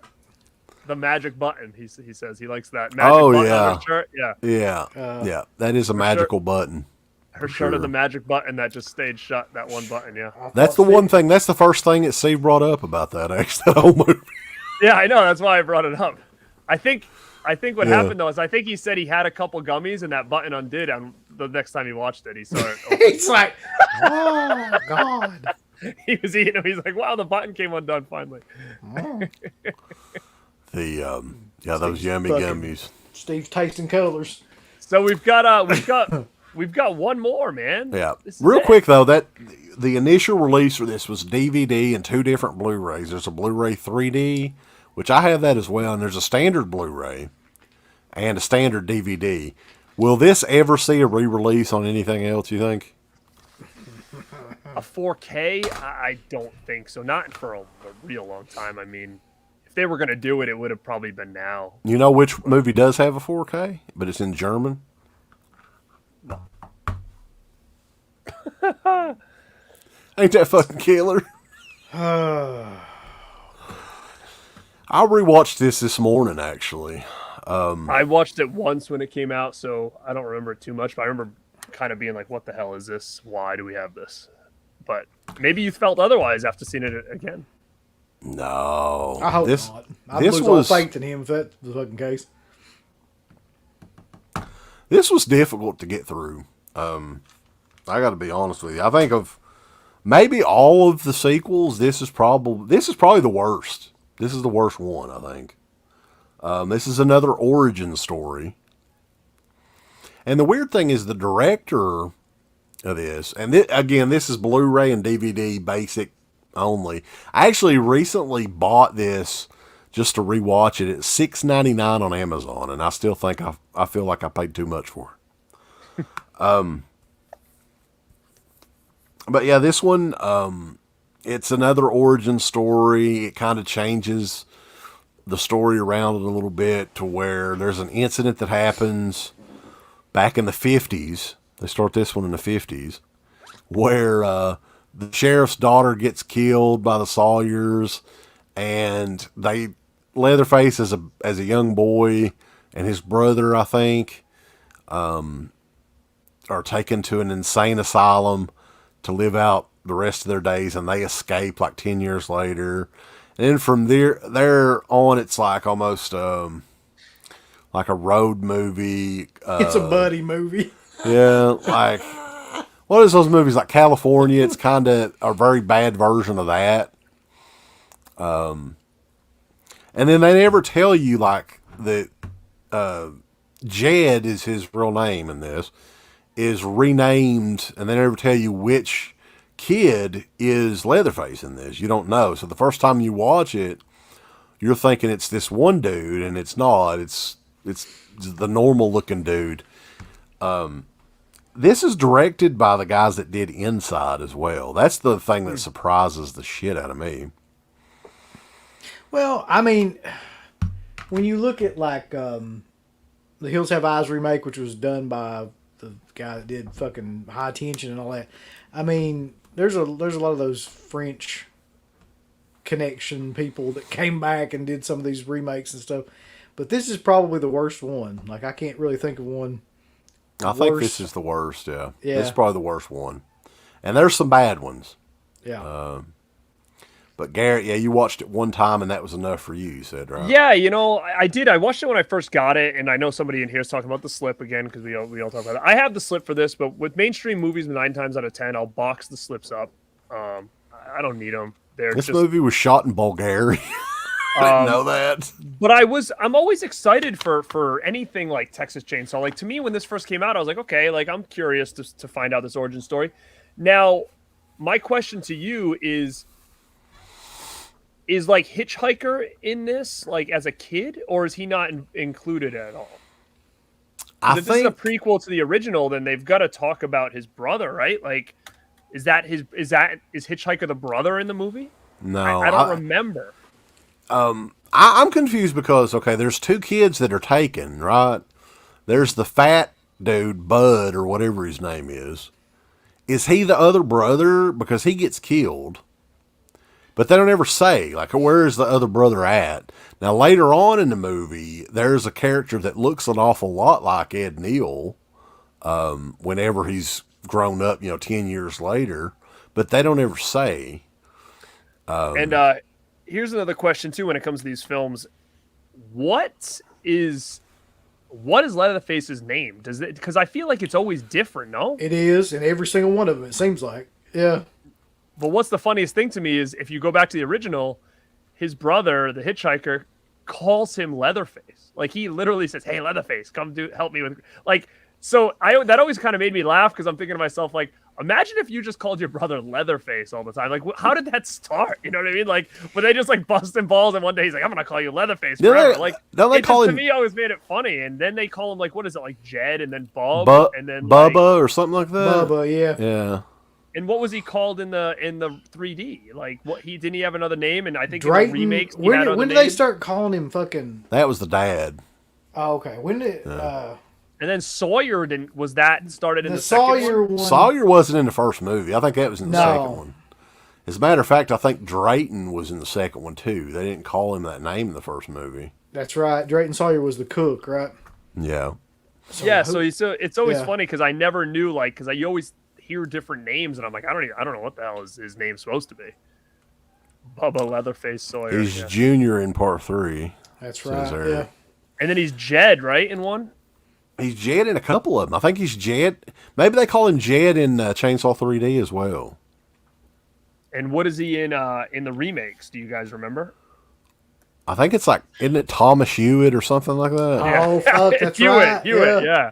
See, Yeah. it's like, so then if you take that, would it be Tom Sawyer if you kind of mix them both together? Yeah, play some Rush up in here. Uncle Bill would appreciate that. Yeah. Even though that's like the most mainstream Rush song.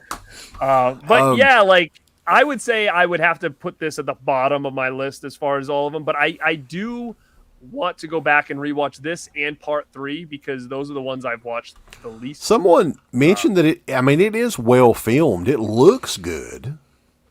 It's just the content that's on there, man.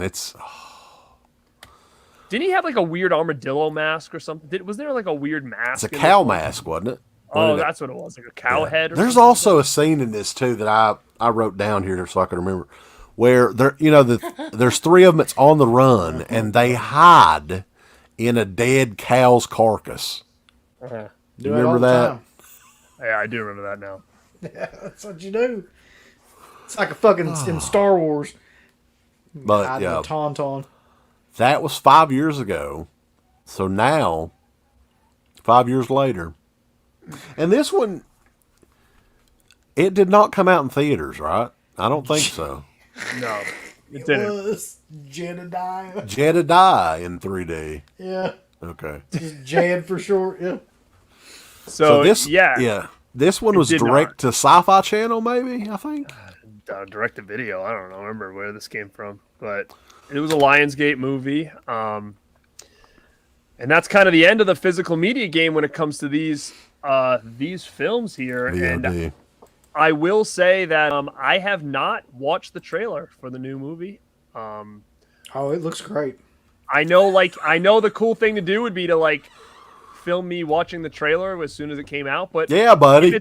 if it's a listen, I'm big on like if it's a movie I'm gonna see, I'm not gonna watch the trailer. I want to go into it blind. I'm not gonna watch anybody's reviews, reactions, nothing. I did the same thing with Scream. I did the same thing with Ghostbusters. Like I'm gonna watch it regardless. I don't want to be spoiled at all. And I am hearing two sides of it. Some people say it looks freaking terrible. Some people say it looks good.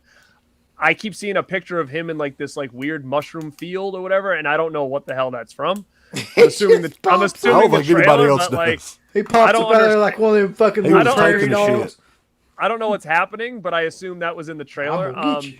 And that's all I know, and I'm really excited for it, just because it's always cool to kind of get a new movie, and I feel like Netflix always does pretty good with their stuff, but at the same time, I always feel like Texas Chainsaw is such a wild franchise that I'm not sure, like, does this supposed to fit in somewhere in a timeline, or is this its own thing? Like, I think I don't know what to think. I think the Texas Chainsaw Massacre franchise is the hardest one of any of the big ones to get right. Like, and that's what they struggle with, like, because they want to make it like an origin story kind of thing, but it shouldn't ever be that. And then, like, sometimes they want to make it an origin story, sometimes they want to make it a slasher. It was never really any of those things for like a long time, like not in the beginning. And it just seems like they screw Texas Chainsaw up more so than any other franchise movie, with maybe the exception of like fucking Hellraiser or something like that, where they got like 50 sequels, but still, like, it's one of the worst ones. And I just can't get over the fact that in the trailer, I mean, the trailer looks fine, except for the fact that Leatherface, to me, looks exactly like that guy that gets fucking toxic waste dumped on him in RoboCop. Like, that's what the mask looks like to me. It does look really bad. I only saw it on the poster. I haven't seen what it looks like. It debuts on the 18th, so it's coming up a week from Friday. I want to try to figure out. Steve mentioned having a watch party. I don't know exactly how that works. You can do it with Netflix, where I can host it, or one of you guys can host it, and we can literally watch it at the same time and comment on it and stuff like that. Kind of like a regular watch along, and we just watch it when it airs. Yeah, we're not on camera or anything. We're just kind of chatting in the chat as we. So that may be something. I don't know. We'll talk about it and see. But if we're going to rank them here before we get off here, and I want to seriously. Huge thanks to everybody. We've had over 100 people in here all night long. Never dropped under 100 people for the last hour and a half. Thank you, everybody. So everybody that's come in here has been fucking killer. Thumbs up the video. And if I could thumb up each and every one of you, Jack Frost, even Andrew Bernarski, I would thumbs you guys up because it's been killer. Yeah, been a killer, big thanks as show. well to Brendan at Wet Movie for all he did for us at the convention. That was cool to pass that stuff out. I know he missed Scout, but we'll get there. Yeah, thank you guys. And if anybody's coming in from my channel, make sure to subscribe to Dead Pit as well, because we do a lot of these streams together where we kind of simulcast things, and definitely appreciate you guys coming in. Thank you, Ken, so much, man. I appreciate you hopping in here and checking this out. Yeah, Ken, big thanks. Phantasmat, he said he'd be down for the watch along as well. Nice. So yeah, we've got some stuff always planned, and I know Garrett over at Born2BeRad has always got some good stuff coming up. And one of the big things that we're working on right now, and we'll probably have a date for it maybe in the next couple of days, is post-Scream slasher films. So these were movies that basically, and it happens in every, not just horror movies, any kind. If there's a movie that makes money, here comes these studios making basically rip-offs of those movies. And they did that for years with these slasher movies that came out in the late 90s, early 2000s. Yeah, imagine doing post-Ring movies, right? We could, that's a whole nother, that's a whole nother show. But really quick, I don't want to make sure we don't forget to rank these each before we jump away. Yeah, we'll definitely throw our rankings out there. Who wants to go first? I'll go first. You want to go? All right. So in order from best to worst, 1, 2, I guess. Are you Robert De Niro now? I'm just trying to figure out, because I'm not a huge fan of 2, but I mean, in comparison to all the rest of them, yeah, probably 2. So 1, 2. I'm actually going to say 4 ahead of 3, because 4 is so fucking crazy, but I actually think the first half of that movie is better than 3. So 1, 2, 4, 3. And then who gives a fuck after? Well, okay. Okay. 1, 2, 4, 3. The beginning. The 2017 Leatherface. Wait, I'm doing best to worst. No, fuck. I messed this up. Okay, 1, 2, 4, 3. Then Leatherface 3D. Then the actual remake. Then the beginning, and then Leatherface 2017. Wow. Okay. All right. I'll go. Now. Okay, go ahead. Yeah, go ahead. I've got mine wrote down here because I knew I would get fucking. Okay.